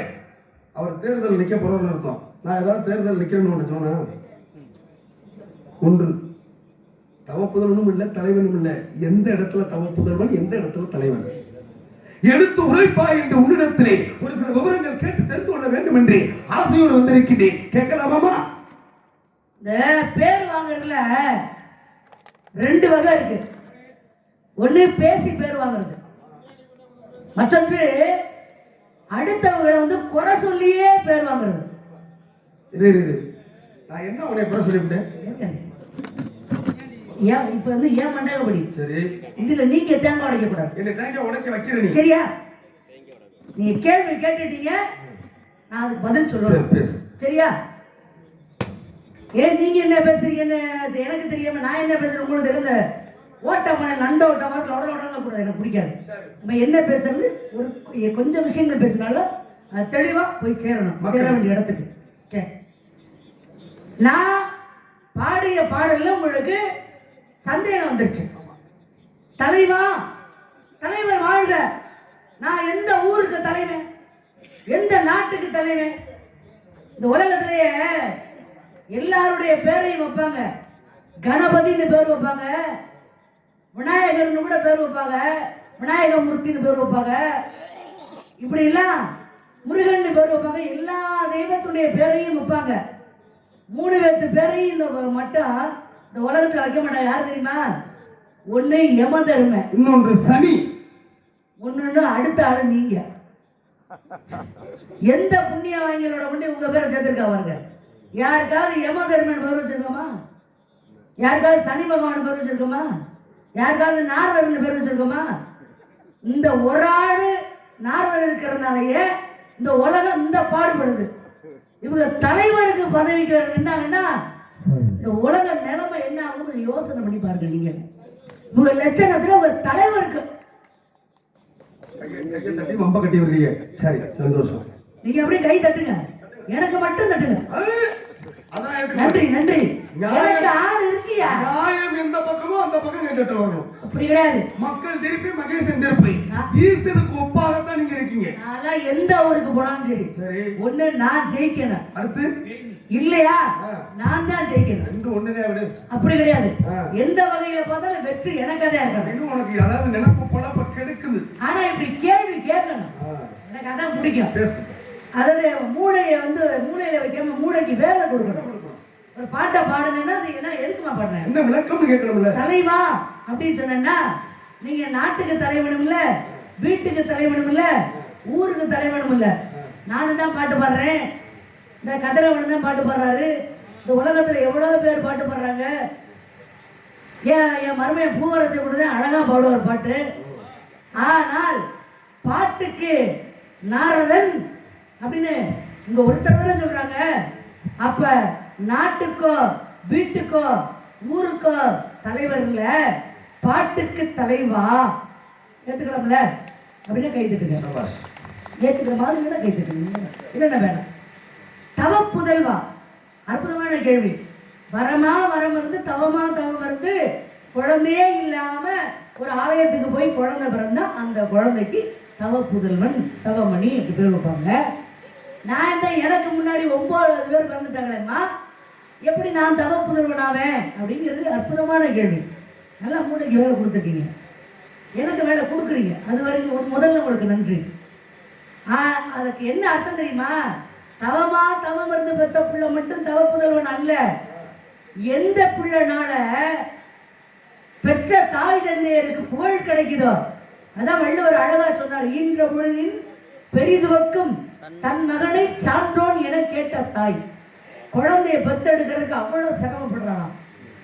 ஆனா அந்த குழந்தையுடைய சத்தத்தை கேட்கும் பொழுது அவ்வளவு பட்ட கஷ்டமும் அவளுக்கு கனப்படுதல மறந்துடணும் பெற்ற தாய்க்கு. ஆனால் அந்த சந்தோஷத்தை விட இப்படி அறிவாளிகள் முன்னிலையில எத்தனை பேர் பாட்டு பாடினாலும் இவர் மாதிரி முடியுமாங்க அப்படின்னு சான்றோர்கள் முன்னாடி ஒரு பிள்ளைய புகழ்கிறார்கள் என்றால் அந்த பிள்ளையை பெற்ற தாய் பட்ட சந்தோஷத்துக்கு எல்லையே இல்லைங்கிறாரு வள்ளுவர். அப்போ இந்த உலகத்துல எல்லாருமே உங்களுக்கு முன்னாடி வந்தாங்க 9 பேரு. அந்த 9 பேர்னால தான் உலக உற்பத்தியே. அதுக்காக அவங்க அப்பா பிரம்மா படைச்சாரு. ஆனா அவங்க எல்லாம் சுயநலமா கொண்டாட்டி கல்யாணம் பண்ணிக்கிறாங்க. நீங்க பொதுநல தொண்டன்னு உங்களுக்கு பேரு. நீங்க ஒருத்தர் மட்டும் உங்களுக்காக வாழாம மற்றவங்களுக்காக வாழ்றீங்களே, அப்ப பிரம்மனுக்கு, உங்க அப்பா பிரம்மனுக்கு அந்த 9 பேர்னால புகழ் அல்ல, உங்க ஒருத்தர்னாலதான் பிரம்மனுக்கு புகழ். அதனாலதான் தவ புதல்வா அப்படின்னு சொன்னேன். நன்றி நன்றி. எப்படி நீங்க எப்படி பாக்குறீங்க? சிக்க வைக்காம உன்னை சிக்க வைக்காம போக மாட்டேன். நானே பெரிய இடியப்ப சிக்கல், நான் பெரிய கொக்கு சிக்கல். அப்பமா முடிஞ்சா எங்க சிக்கல் இருந்து நீ தப்பிச்சு போய் நீ சரியான பொம்பளை. எங்க இருந்து வர்றீங்க நீங்க? தேவலோகத்துல இருந்து வரேன். தேவலோகத்துல நடந்த விஷயம் எதை கேட்டான்னு சொன்னீங்களா? உங்க தேவலோகத்துல தேவர்களுக்கு குரு யாரு? ஆக பிரகஸ்பதி. தேவர்களுக்கு தலைவன் யாரு? ஆக தேவேந்திரன். வேதத்தன, வேதங்கள் 4, சாஸ்திரத்தன, புராணத்தன, 18, கலைகளத்தன, 64, தர்மங்களத்தன, 32, ஆகமங்களத்தன, 28, உபவேதங்களத்தன, 4, உலகங்களத்தன, 14, யுகங்களத்தன, 4, என்னென்ன திரேதாயுகம், துவாபரயுகம், கலியுகம். முதல் யுகத்தில் நடந்த கதை என்ன? ஹரிச்சந்திர புராணம். இரண்டாவது யுகத்துல ராமாயணம். மூன்றாவது யுகத்துல மகாபாரதம். நான்காவது யுகத்துல கந்தனுடைய புராணம். ஆபத்துக்கு உதவாத பிள்ளை, அருப்பசிக்கு உதவாத அன்னம், தாகத்தை தீர்க்காத தண்ணீர், தரித்திரம் அறியாத பெண்டி, கோபத்தை அடக்காத வேந்தன், குறுமல் கொள்ளாத சீடன், பாவத்தை தீர்க்காத தீர்த்தம். பயனில்லை இது இருந்தும் பயன்படுறதுனா பயனே இல்லைன்றான். அதெல்லாம் தவத்திற்கு ஒருவர், தமிழுக்கு இருவர், குணத்திற்கு மூவர், சவத்திற்கு நால்வர், சகலத்திற்கு ஐவர், சுவைக்கு ஆறு, சுரங்கள் ஏழு, திக்குகள் எட்டு, கிரகங்கள் 9, பசி வந்தா 10 மறந்துடான்ட்டான். அப்படியே இருங்க. என்ன அப்படி என் வேகத்துக்கு ஈடு கொடுத்து பதில் சொல்லணும். நீ என்ன அப்பதான் நான் நாரதர்னு நான் ஒத்துக்குவேன். நீ என்ன இல்லன்னா நீங்க இந்த நாரதர் வேஷம் போட்டதுக்கு அர்த்தம் இல்ல அப்படின்னு நான் காட்டி கொடுத்து போயிருவேன். முடிஞ்சா நீ காட்டி கொடுத்தே. சரியா? நீ என்ன வேகம் போறியோ ம் அந்த வேகத்துக்கு இணையா நான் வரேன்னு வச்சுக்க. ஆ நீ என்ன சொல்றதுக்கு நான் கண்டுபடுறேன். ம் அற்புதமா சொல்லி படிச்சுதான் வச்சிருப்போம். இந்த இந்த இடத்துக்கு வந்தா இதெல்லாம் தெரிஞ்சுட்டு தான் வருவோம். கண்டிப்பா. ஆனா திடீர்னு கேட்கும் பொழுது உளறிடுவோம் வராது இல்லையா? சில இடங்கள்ல வந்து அந்த மாதிரி ஏதோ வரணும் பரவாயில்ல தெளிவா பதில் நீ சொல்லி என்ன எனக்கு- இருமா நீ என்ன எனக்கு பட்டம் கொடுக்கறது? நீ சொன்னீங்கல்ல இந்த உலகத்துல 3 பேரை மட்டும் ஹலோ வைக்க மாட்டாங்க. இந்த கொஞ்சம் அண்ணே இந்த கொஞ்சம் லைட் வாலிபர்களே, சரி இந்த உலகத்துல 3 பேரை மட்டும் பிறக்கிற குழந்தைகளுக்கு வைக்க மாட்டாங்கன்னு சொன்னேன். ரெண்டு அணவண்டா சொன்னேன். அதுக்கு தகுந்த மாதிரி பேசுறேன். அப்ப யாராரு பேரு? 1 யமன் அப்படிங்கிற பேரை வைப்பது கிடையாது. 2 சனி அவன் பேரை வைப்பது கிடையாது. ஆமா. 3 நாரதன். ஒரு விஷயம் நல்லா தெரிஞ்சுக்கணும். என்ன இப்ப இந்த உலகத்துல இந்த இருக்கிறாங்க நாடக கலா ரசிகர்கள் இருக்காங்கல்ல, ஆமா இவர்கள் எல்லாமே வைக்கிறது பெரிய விஷயம் இல்ல. பிறந்த உடனே முருகாங்கிற பேரை முதலாக எந்த குழந்தையும் கேட்காது. பிள்ளையார் அப்பான்னு எந்த பிள்ளையும் கேட்காது. சிவனேன்னு எந்த பிள்ளையும் பேரை கேட்காது. ஐயப்பன் எந்த பேரையும் எந்த பிள்ளையும் கேட்காது. முதலாக பிறந்த இந்த உலகத்துல பூமியில விழுந்த உடனே நாரதா என்ற பேரை என்னத்தான் முதல்ல கேட்கும். அதுக்கப்புறம் தான் நீ எல்லாம். ஒரு குழந்தை பிறந்த உடனே என்ன எனக்கு பின்னாலதான் நீ எல்லாம். உங்க பேரை தான் முதல்ல கேக்குதா? செவியார குருந்துரரே கதை சொல்லுங்க. சரி கேக்குறோம். ஆனா கதை விடாதீங்க. இப்ப விடுறேன் பாருங்க கதை. இப்ப விடுறேன் பாருங்க கதை. இப்ப உங்க பேரை எங்க கேக்குறாங்க? ஒரு புள்ள பிறந்த உடனே இப்ப உன் பேரை வைக்கிறாங்கல்ல, வள்ளின்னு பேர் வைப்பாங்க. ஆமா, வள்ளிக்கு எத்தனை பேருக்கு பேர் வச்சிருக்காங்கல்ல? எத்தனை நாள் கழிச்சு வைப்பாங்க? அது 30 நாள் கழிச்சு வைப்பாங்க. வச்சதுக்கு அப்புறம் தான் கூப்பிட முடியும். ஆமா. அதுக்கு அப்புறம் தான் அதுக்கு காது கேட்கும். ஆமா. நீ எல்லாம் 30 நாளைக்கு அப்புறம் தான் வருவே. நான் இந்த பூமியில பிறந்து விழுந்த உடனே முதல்ல என் பேரு செவியார கேட்கும் ஒவ்வொரு குழந்தை. இந்த இருக்கிறவங்க அத்தனை பேரும் என் பேரை கேட்டதுக்கு அப்புறம் தான் உன் பேரை கேட்டாங்க. நான் முன்னாலே நீ பின்னாலே எனக்கு பின்னாலே. எப்படி? அப்படியே விளக்கம் கொடுக்குறேன். அரிச்சுவடிக்கு முந்தின சுவடி ஏட்டுச்சுவடி, ஏட்டுச்சுவடிக்கு முந்தின சுவடி ஓலைச்சுவடி, ஓலைச்சுவடிக்கு முந்தின சுவடி ஒரு தாயினுடைய தாலாட்டு. ஒவ்வொரு மனிதனுக்கும் முதல் சுவடியே தாயோட தாலாட்டு தான். இதுல எந்த மாற்றமும் இல்லை. ஒவ்வொரு மனிதனுக்கும் வாழ்க்கையில 3 ஆட்டு இருக்கு. என்ன ஆட்டு? முதல் ஆட்டு தாலாட்டு. சரி, நம்ம அம்மா எல்லாம் தாலாட்டு பாட்டு பாடி இருப்பாங்க. ஆமா. ஆனா என்ன பாட்டு பாடினாங்க நம்மள்ட்ட கேட்டா தெரியுமா? தெரியாது. யாருக்காவது தெரியாது. அதுவும் தெரியாது. கடைசியில ஒரு ஆட்டு இருக்கு, நீராட்டு. உட்கார வச்சு உரல்ல கோயிந்தா கோயிந்தான்னு போன பிறகு உட்கார வச்சு தலையில தண்ணியை ஊத்துவாங்க. அதுக்கு பேரு நீராட்டு. அந்த ஆட்டு நமக்கு தெரிய போதா? தெரியாது. அப்ப ஆரம்பத்துல உள்ள தாலாட்டும் தெரியாது நமக்கு, நீராட்டும் கடைசியில உள்ள நீராட்டும் தெரியாது. ஆனா இப்படி பாட்டு பாடியோ பேசியோ கை தட்டுங்கிற பாராட்டு அப்படின்னு ஒண்ணு வாங்குறோம் பாத்தீங்களா? அதுக்கு ஈடு இணை இந்த உலகத்துல எதுவுமே இல்லை. சரியா? அது ஒன்னதான் நம்மளால பார்க்க முடியும். அற்புதமா சொன்னேன். ஆனா முதல் ஆட்டு தாலாட்டுன்னு இருக்கீங்க. முதல் ஆட்டு தாலாட்டு தானே? ஆமா. அப்ப அந்த தாலாட்டுங்கிறது வந்து பாட்டா வசனமா? தாலாட்டு பாட்டு தான். பாட்டு தானே? ஒரு பாட்டுக்கு என்னென்ன தேவை?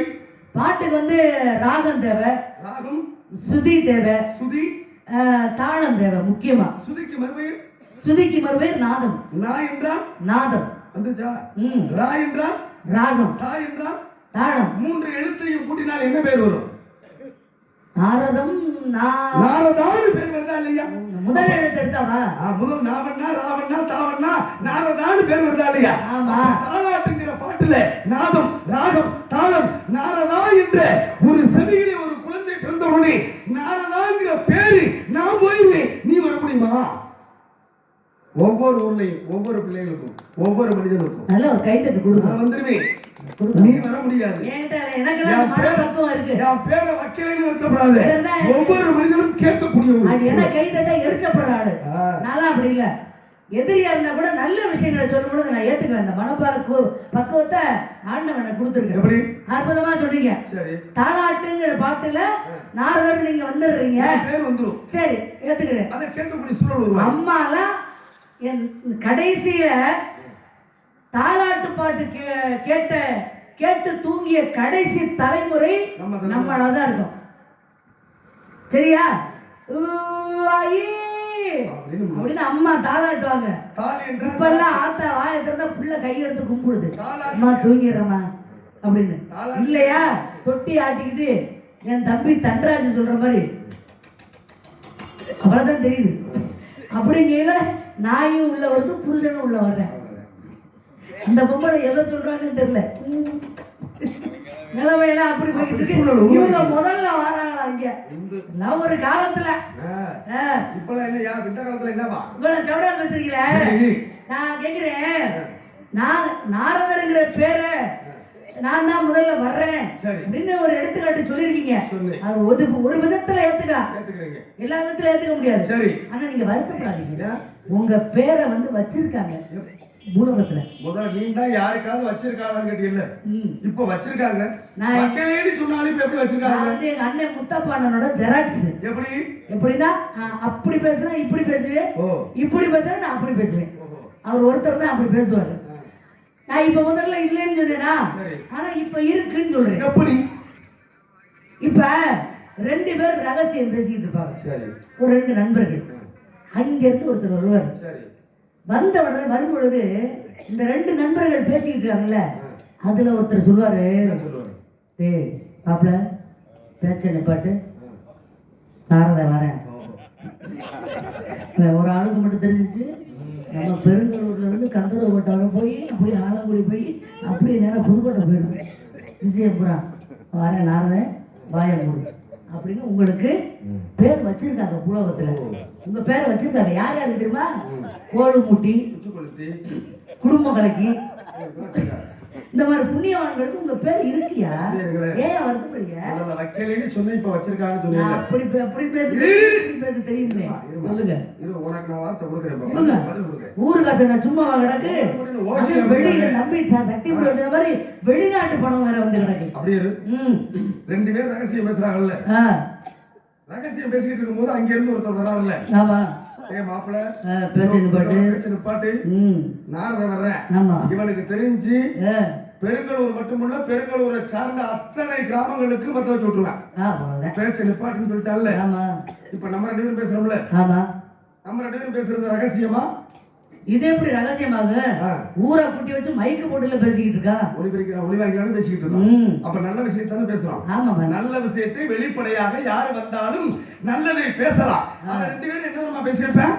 எவன் குடும்பத்தை கெடுக்கலாம், எவன் முன்னாடி அழகா இருக்கான் அப்படிங்கிறத கெடுக்கிறதுக்காக பேசிக்கிட்டு இருப்பேன்.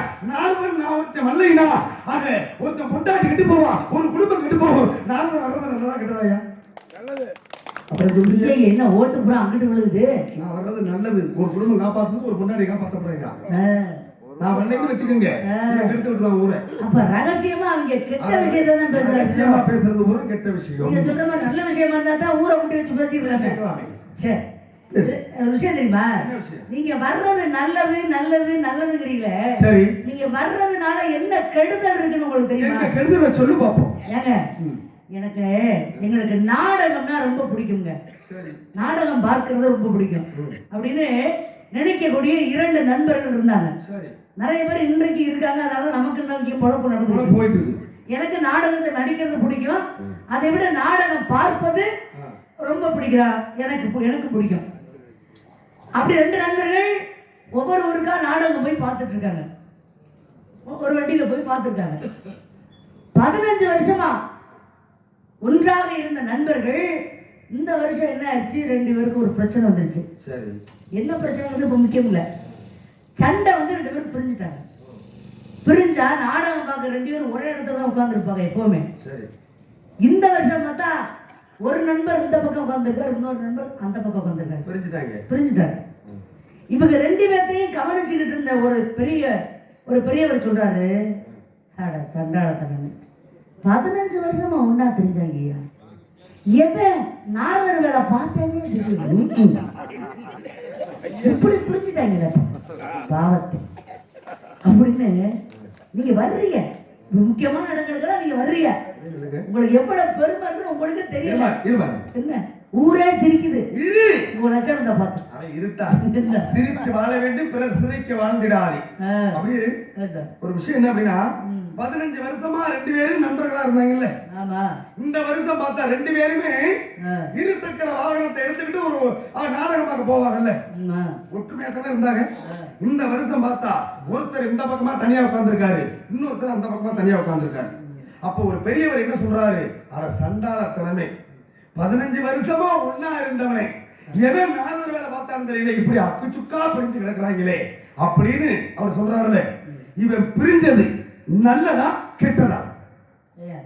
இந்த உலகத்துல அம்மா அப்பாவை தேர்ந்தெடுக்க முடியாது, ஆனா நண்பர்களை மட்டும்தான் நம்ம தேர்ந்தெடுக்க முடியும். இந்த வாய்ப்பு ஆண்டவன் நமக்கு கொடுத்தது. அப்படிப்பட்ட நட்பு தான் புனிதமானது. சரி, அப்படிப்பட்ட நண்பர்கள் பிரிஞ்சுட்டாங்க, இது நல்லதா கெட்டதா? நண்பர்கள் பிரிந்தது நல்லதா கெட்டதான்னு கேக்குறீங்க? கெட்டது. நல்லது. எவன் நாரதர் வேலை பார்த்தான்னு தெரியலன்னு சொன்னார்ல பெரியவரே. ஆமா. ஏன் தெரியுமா நல்லதுன்னு சொல்றேன்?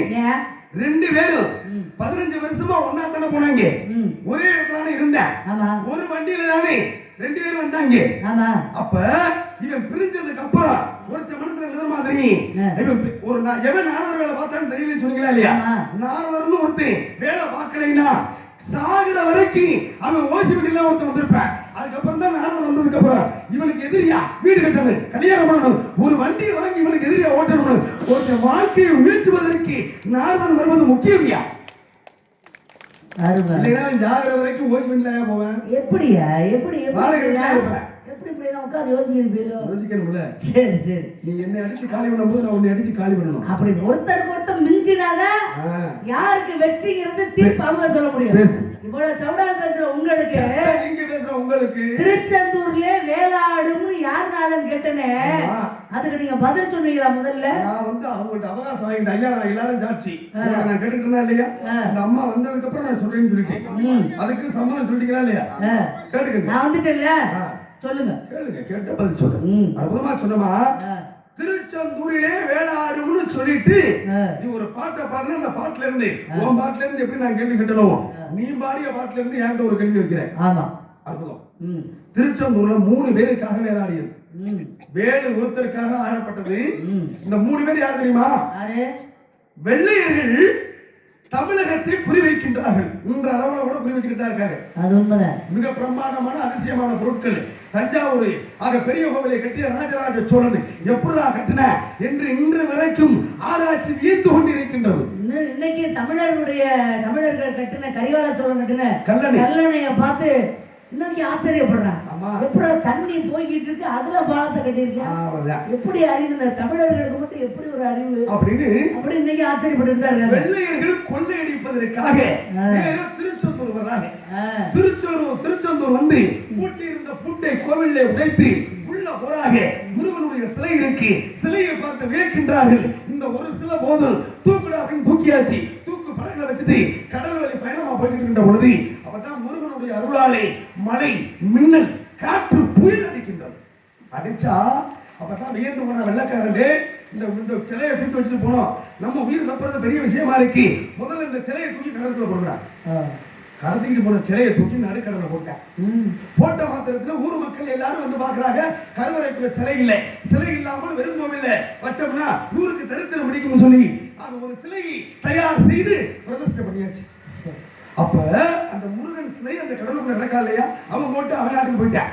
அப்ப இதை மக்களிடம் காமிக்க வேண்டும் என்பதற்காக அந்த இடத்தில் திருச்செந்தூரிலே 3 சித்தர்கள், ஒன்று ஆறுமுக சித்தர், இன்னொன்று மௌன குரு சித்தர், மூன்றாவது காசிநாத சித்தர். இந்த 3 சித்தர்களுடைய கனவுலே அந்த முருகன் வந்து பாருங்க, ஒருத்தருடைய கனவுல கடலுக்குள்ள அந்த சிலை எங்க கிடக்கோ அந்த இடத்துல எலுமிச்சம்பழம் மிதக்கிறது மாதிரி ஒரு கனவு. இரண்டாவது சித்தர்கிட்ட கருமன் அந்த இடத்துல வட்டம் வர்றது மாதிரி ஒரு கனவு. மூன்றாவது ஒரு சித்தர்கிட்ட திருச்செந்தூர்ல நடுக்கடல்ல வேலு அங்கிட்டு இங்கிட்டுமா கனவுல ஆடிக்கிட்டு இருக்கு. அப்பதான் அடையாளம் கண்டு அதிகாலையில போய் அதுக்கப்புறம் பாருங்க கீழே போய் பார்க்கறாங்க, முருகனுடைய சிலை கிடக்கு. எங்க 3 பேர் கனவுலையும் வந்தது. ஆக முருகப்பெருமானே எங்களுக்கு காட்சி கொடுத்தானையா என்று சொல்லி அந்த சிலை எடுத்து கொண்டாந்து கருவறைக்குள்ள வச்ச சிலையை வச்சபடி இருக்கட்டும்னு எதிர்ப்புறத்துல ஆக உற்சவராக வைத்து இன்றைக்கு வழிபடக்கூடிய தன்மை திருச்செந்தூர்ல 2 சிலை முருகன் சிலை உண்டு. நீ வேளாடியதுன்னு சொன்னீங்களா இல்லையா? கனவுல கனவுல வேலாடி இந்த இடத்துல தான் நான் இருக்கேன்னு காமித்து கொடுத்தது. கடலுக்கு மேல அதான் சரி சொல்றேன். நீங்க சொரின்னு சொல்றதுக்காக வந்திருக்கோம். இதுக்குள்ள உனக்கு என்ன திறமை இருக்குன்னு நான் பாக்குறேன். திருச்செந்தூர்ல 3 சித்தர்களுக்கு கனவுலே ஒருத்தருக்கு எலுமிச்சம்பழம், ஒருத்தருக்கு வரலாற்று படிச்சிருப்பாங்க, தல வரலாறு கதை ஞாபகம் இருக்கும். ஆனா இந்த கதாபாத்திரோட பெயர்களை ஞாபகம் வச்சுக்கிறது பார்த்தீங்களா, அது கொஞ்சம் சிரமம். அது நீங்க அழகாக சொல்லியிருக்கீங்க. ஆறுமுகநாத சுவாமிகள், மௌனகுரு சுவாமிகள், காசிநாத சுவாமிகள், இந்த 3 சித்தர்கள். இன்னைக்கு திருச்செந்தூர் போறவங்க அதிக பேர் இந்த சித்தர்களுடைய சமாதியை வணங்காம வந்துடுறாங்க. ஆனா கண்டிப்பா அவங்க சித்தருடைய சமாதியை வணங்கிய பிறகு முருகப்பெருமானை வணங்கினால் நமக்கு முழுமையாக அந்த தலத்தை தரிசித்த பாக்கியம் புண்ணியம் நமக்கு கிடைக்கும் என்பது ஐதீகம். இதுல இன்னொரு அதிசயம் இருக்கு. என்ன அதிசயம் தெரியுமா? 6 படை வீடு முருகனுக்கு இருக்குல்ல. ஆமா. முதல் படை வீடு திருப்பரங்குன்றம், 2வது படை வீடு திருச்செந்தூர், 3வது படை வீடு பழனி, 4வது படை வீடு சுவாமிமலை, 5வது படை வீடு திருத்தணிகை, 6வது படை வீடு பழமுதிர்ச்சோலை. இந்த 6 படை வீட்டிலேயே முருகனை பார்க்கிறதுக்கு ஏறி போய் அவரை கும்பிட்டுட்டு திரும்பி இறங்கி கீழ் நோக்கி வரணும். திருச்செந்தூர்ல மட்டும் பாருங்க, முருகனை பார்க்கிறதுக்கு மேல இருந்து கீழே இறங்கணும். அவரை கும்பிட்டுட்டோம்னா நம்ம வாழ்க்கை படிக்கட்டுகளாக உயர்த்தி மேலே ஏறிதான் வெளியே வரணும். எவ்வளவு தூரம் நீ முருகனை கும்பிடுறது இறங்குறியோ அந்த அவ்வளவு தூரம் உன்னுடைய வாழ்க்கையில ஏற்றம். ஒரு வித்தியாசம் அது இன்னைக்கு உள்ள போய் நீங்க கருவறையில வலம் வர்றீங்கல்ல, அப்படி வலம் வந்து கொடி கம்பத்துல வந்து நீங்க சாமி கும்பிடணும். கொடி கம்பத்தை தாண்டி சாமி கும்பிடணும். ஆமா, அதான முறை. இறை வழிபாடுங்கிறத முறை. அப்படி வரும்பொழுது பாத்தீங்கன்னா ஓம் என்ற வடிவத்தை தான் நாம திருச்செந்தூர்ல வலம் வருகிறோம். இன்னைக்கும் துண்டிக்கை விநாயகர்னு இங்க ஒரு விநாயகர் இருக்காரு. அந்த விநாயகர்ல இருந்து ஆரம்பிச்சு அப்படியே கருவறையை சுத்தி நீங்க வந்து கொடிமரத்துக்கிட்ட வந்து நின்று சாமி கும்பிட்டீங்கன்னா அது ஓம் என்ற வடிவத்தை நீங்க சரியா வணங்கி வருவதாக ஐதீகம்ல உண்மையான விஷயம். சரி, இப்ப இதுல என்ன பிரச்சனை உங்களுக்கு? ஒண்ணு இல்ல, இந்த எலுமிச்சம்பழம் கனவுல வந்துச்சுல, கருடன் கனவுல வந்தார்ல, வேலு ஒருத்தருக்கு ஆடி கனவுல வந்துச்சுல, வேலு யாருடைய கனவுல வந்தது? எலுமிச்சம்பழம் யாருடைய கனவுல வந்தது? கருடன் வட்டமிட்டு காமிச்சான்ல, எந்த சித்தருடைய கனவுல வந்தது? சொல்லு பாப்போம். தெய்வ சக்தி அதிகமா தெய்வத்தின் மேல நம்பிக்கை வச்சிருக்கவங்களுக்கு இன்றைக்கு ஒரு சில நாட்கள உங்களுக்கே தெரியும், மிகப்பெரிய ஒரு ஆபத்துல நீங்க மாட்டிருப்பீங்க. அந்த நேரத்துல உங்களை வந்து ஒருத்தர் காப்பாத்துருவார். தெய்வ நம்பிக்கை உள்ளவர்களுக்கு மட்டும்தான் சொல்றேன். அப்படி காப்பாற்றும் பொழுது நீங்க எந்த தெய்வத்தை மனதளவுல, அதாவது ஒரு தெய்வத்தை வணங்கும் பொழுது கண்ணில நீர் சுரக்கும். அது ஆனந்த கண்ணீர், பக்தி மார்க்க கண்ணீர். சாமி நீங்க கும்பிடும் பொழுது கொட்டாவி வரும். இந்த மாதிரிலாம் வந்தா அந்த தெய்வத்து மேல உங்களுக்கு நீங்க ஐக்கியம் அந்த தெய்வத்து மேல இருக்கீங்கன்னு அர்த்தம். ஆலயத்துக்கு போய் தரிசனம் பண்ணும் பொழுது அப்படி நீங்க அப்படி ஒரு நடந்தால் ஆபத்து நேரத்தில் ஒருத்தர் வந்து உங்களை காப்பாற்றுவார். அந்த காப்பாற்றுறவரோட பேர் என்னவா இருக்குன்னு தெரியுமா?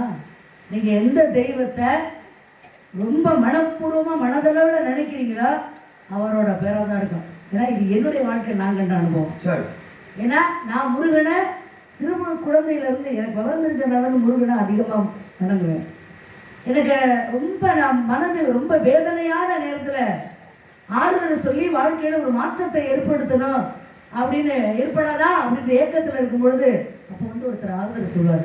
அதை பற்றிலாம் கவலைப்படாதுங்க, எல்லாம் வாழ்க்கையில் இயல்பு, இன்பம் துன்பம் எல்லாம் நிறைந்ததான் வாழ்க்கை, அப்படி அதை கடந்து போகணும் அப்படின்னு சொல்றவர்களோட பேர் என்னன்னு பார்த்தா ஒன்று சரவணனா இருக்கான், இல்லைன்னா சுப்பிரமணியா இருக்கான்.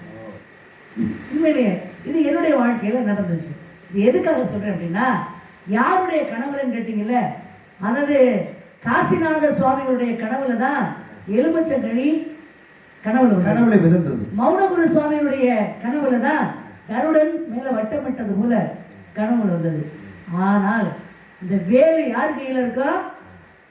முருகன் காசிநாதர் கையில இருக்குமா? கிடையாது. மௌனகுரு கையில இருக்குமா? கிடையாது. யார் கையில இருக்கா? அந்த கந்தன் ஆறுமுகனுடைய கையில தான் இருக்கும். ஆறுமுகத்து கையில தானே இருக்கா? அதனாலதான் ஆறுமுகநாத சுவாமிகளுடைய கனவுல தான் வேல் ஆடியதாக புராணம் சொல்லுது. ஸ்தல வரலாறு கூறப்படுகின்ற நிகழ்வு. நாங்க கேள்வி கேட்கிறோம்னா பதில் மட்டும் தெரியாம கேள்வியை மட்டும் படிச்சுட்டு வந்து கேட்கிறோமா? இதுக்குள்ள குறுக்கு சாலை ஓட்டுனா நிப்பியான்னு நான் பார்க்கணும். அடே அப்பா, கேள்வியை மட்டும் கேட்டா பெரிய ஆள் இல்ல.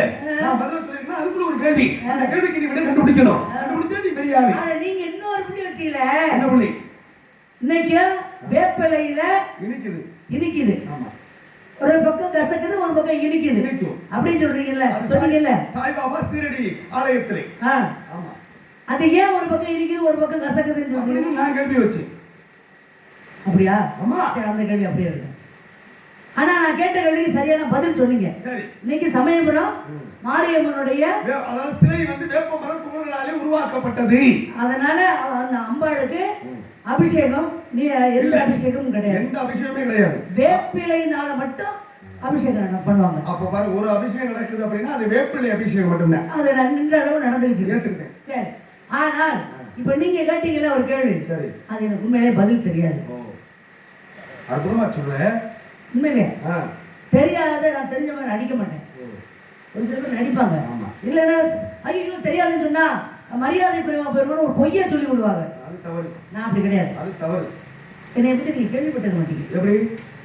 பொதுவா நியாயமா பேசக்கூடிய பெண்ணா? இதுவரைக்கும் நான் கேள்விப்படல, இப்ப நான் கேள்விப்பட்டேன். ஒரே ஒரு உண்மையில இந்த பதில் எனக்கு தெரியல. ஏன் ஒரு பக்கம் கசக்குது, ஏன் ஒரு பக்கம் இனிக்குது? வலது பகுதியிலே இனிக்கப்படுகின்றது, இடது பகுதியிலே கசக்கப்படுகின்றது. அது என்ன காரணம்? பதில் எனக்கு தெரியல. இன்றைக்கு இருக்கக்கூடிய பக்தர்கள் எல்லோரும் சாய்பாபா ஆலயத்துக்கு சீரடிக்கு போறாங்க. சாய்பாபா நீங்க சொன்னது மாதிரி அந்த தெய்வத்தை தெய்வ நம்பிக்கையோடு, முழு நம்பிக்கையோடு, தெய்வம் இருப்பது உண்மை என்று அது உணர்வு பூர்வமாக எவன் ஒருவன் அந்த இலையை எடுத்து வாயில போறானோ தெய்வத்தினுடைய அருளாலே அந்த இலை இணைக்கப்படுகின்றது. என்னமோ இணைக்குதாமல அப்படின்னு ஏகலமணி எவன் செல்கின்றானோ அவர்களுக்கு பூரா இடது பக்கத்துல தான் கசக்குறான்டா. இதெல்லாம் தெய்வம் இருப்பதும் இல்லை என்பதற்கும் ஒரு உதாரணம். எல்லாத்தையும் கை தட்டக்கூடாது, தட்டணும். நீ பேசு. நான் இப்ப ஏன் தெரியாதுன்னு சொன்னேன் தெரியுமா? உண்மையிலே தெரியாம அவங்ககிட்ட தெரியாதுன்னு சொல்லல. நீ நடிப்பேன்னு எனக்கு தெரியும். நடிகை இல்லையா? இல்லைங்க, நான் சிவாஜி கணேசன் சாவித்திரி மிகப்பெரிய நடிகை. சாவித்திரி செத்ததுக்கு காரணம் யாரு தெரியுமா? யாரு? நீங்க. பிரச்சனை இல்லையா? சரி. இப்ப சாமி என்ன சொல்றாரு? இடது பக்கம் கசக்குது, வலது பக்கம் வலது பக்கம் இனிக்குது. இப்ப சாமி இருக்கு அப்படின்னு நினைக்கிறவர் எடுத்து சாப்பிட்டா கண்டிப்பா இனிக்கும் அப்படின்னு சொல்றாருல்ல. இடது பக்கம் கசக்குது, சாமி இருக்குன்னு நம்பிக்கையோட போறாரு. சரி. அந்த இடது பக்கம் கசக்குது இல்ல, அந்த இலைய பறிச்சு சாப்பிடுறாரு. சரி. அப்ப இனிக்குமா கசக்குமா? இருக்கும் என்ற நம்பிக்கை. அவன் இடது பக்கமே போக மாட்டான். தெய்வத்தினுடைய அருளாலே நேரா வலது பக்கம் தான் போகணும். இடது பக்கம் திசை திருப்பி என்னை நீ நம்பல அப்படிங்கிற நபரை தள்ளி கொண்டு போய் சேர்த்து விடுவான் இடது பக்கம். இதனால்தான் தெய்வம் இருப்பது உண்மை என்பதை அறிந்து செயல்படும் மனிதா என்று உணர்வதற்கு இந்த வேப்ப மரமே ஒரு சாட்சியாக வந்திருக்கு. அப்படி தெளிவா சொல்லணும், சரியா? ஏன்னா நீங்க எந்த தெய்வத்தை வணங்கினாலும் குல தெய்வத்தினுடைய வழிபாடு இல்லைன்னா எந்த தெய்வத்தை போய் எந்த கோயிலுக்கு போய் நீங்க சாமி கும்பிட்டாலும் அந்த தெய்வத்துடைய அனுகிரகம் முழுமையாக உங்களுக்கு கிடைக்காது இல்லையா? தெய்வத்தை அப்ப குலதெய்வ வழிபாடு ரொம்ப முக்கியம். ஒரு நாளைக்காவது ஒரு நாள் விளக்கேற்றி, வீட்டுல விளக்கேற்றி, ஐயா உன்னை தரிசனம் அவ்வளவு சீக்கிரம் குலதெய்வத்தை போய் கும்பிட்டுலாம்னு நினைப்போம். ஆனா நிறைய தடங்கள் வந்துகிட்டு வரும். கால் இடறி காயம் போடும். அப்படிலாம் சில குடும்பத்துல பிரச்சனைகளை ஏற்படுத்தும். இதை விட ஒரு முக்கியத்துவம் என்ன தெரியுமா? குலதெய்வம் கோபமா இருக்கிறதுக்கு இதெல்லாம் காரணம். சரி, குலதெய்வம் குறைபாடு வருவதற்கு இதெல்லாம் ஒரு காரணம். இதன் மூலமாக பார்த்தோம்னா தெய்வ வழிபாடு, தெய்வம் இருக்குன்ற நம்பிக்கையோட போறவரு கண்டிப்பா அவர் வலது பக்கமே போவாரு. தெய்வம் இல்லைன்னு போறவர் கண்டிப்பா அவர் இடது பக்கம் தான் போவார். இன்னொரு விஷயம், குலதெய்வம் சொன்னீங்களா இல்லையா? இந்த குலதெய்வம் யமதர்மன் தன்னுடைய சீடர்களை யம தூதர்களை அனுப்பி இன்னார் உயிரை கவர்ந்து வா என்று சொல்வதற்கு முன்னாலே இவர் ஆயுள் காலம் முடிந்து விட்டது, இவர் உயிரை கவர்ந்து செல்ல வேண்டும், எனக்கு அனுமதி வேண்டும்னு யாரு உயிரை பிடிக்க வர்றாங்களோ அவருடைய தான் அந்த உயிரை பிடிக்க முடியுமா? அருமை குலதெய்வ அனுமதி இல்லாமல் ஒருத்தருடைய உயிரை யமதர்மனால் கூட பிடிக்க முடியாது. அதனால குலதெய்வ வழிபாடு ரொம்ப முக்கியம். பாப்பா நான் வச்சிருக்க புத்தகம் உங்கள்ட்ட இருக்கா? வச்சிருக்க இல்ல இதையும் சேர்த்து படிச்சேன், ஆனா அதை நான் சொல்லல. ஆனா அதை நீங்க சரியா சொல்லிருக்கீங்க. உண்டு. உங்கள்ட்ட நான் அந்த விஷயம் ரொம்ப பிடிச்சிருக்கு. ஒரு விஷயத்தை தொட்டா நம்ம உயிரை பிடிக்கணும்னா நம்ம குலதெய்வ அனுமதி கொடுத்தா தான் நம்ம உயிரே பிடிக்க முடியுமா? ஒரே ஒரு உதாரணம் உங்களுக்கு பாருங்க. அவ்வளவு பெருமைகள் இருக்கு. இன்னொரு உதாரணம் உங்களுக்கு பாருங்க. எனக்கு நடந்த நிகழ்வு, என்னுடைய நாரதங்கிற பாத்திரத்தை விட்டு ரவி பிரசாத்ங்கிற பாத்திரத்தோட பேசுறேன். நாரதர் இப்படின்னு சொல்லி நீங்க நினைச்சிட வேண்டாம். ரவி பிரசாத்தா பேசுறேன். இப்ப நம்ம ஒரு வாகனத்தை இருசக்கர வாகனத்தை எடுத்துட்டு போயிட்டு இருக்கோம் ஒரு இடத்துக்கு. சரி. போறதுக்கு முன்னாலே நல்லா இயங்கிட்டு இருக்க வண்டி, இயங்குற வண்டி திடீர்னு நிக்குது அப்படின்னா நம்மளுடைய குலதெய்வத்தினுடைய கோளாறு. ஏன்னா இதை விட்டு கடந்தா நம்ம உயிருக்கு ஆபத்து வரும். திடீர்னு நிக்கும்.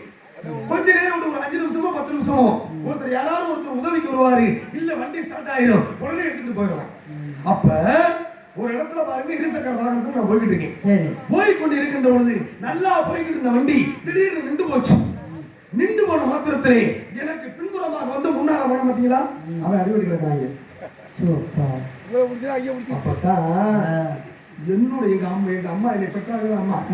அம்மா கனவுலே ஆக உன் மகன் உயிரை நான் தான் கோளாறு பண்ணி காப்பாத்தி வச்சு இன்னைக்கு நிலைநாட்டி முன்னால கொண்டு வந்து விட்டுருக்கேன்னு கனவுல வந்து சொன்னதை முழு நம்பிக்கையோடு ஏற்றுக்கொண்டேன். என் கண்ணு முன்னால பார்த்தது. ஆபத்துனா முடியாது. அதனால சொல்லுவாங்க தலைக்கு வந்தது தலப்பாவோட போச்சு, தலப்பாகையோட போச்சு அப்படின்னு சொல்லி. ரொம்ப பெருமை எனக்கு. ஒரு சில பேரை சந்திச்சோம்னா ஏன்டா சந்திச்சோம்னு தோணும். நிறைய விஷயங்கள் பேசணும்னு ஆசையெல்லாம் இருக்கு. இருந்தாலும் அடுத்தவருடைய நேரத்தை நம்ம எடுத்துக்க கூடாது. நம்பி வள்ளி காவல் திணைக்காவல் 7 வகை பேதை பெருமை மங்கை மனதை அறிவை தெரிவி பேரிழப்பன் மங்கை பருவம் 13 வயசு. மாப்பிள்ளை பேர் என்ன? அவன் தான் முருகப்பெருமான். படிக்கலன்னு சொல்லாதே, சொல்லும் வார்த்தை கேளு. கேட்டா மோட்சம், இல்லைன்னா வாழ்க்கை வீச்சம். அல்லப்பகல் கொண்ட நமஸ்தே கெடி விடுத்து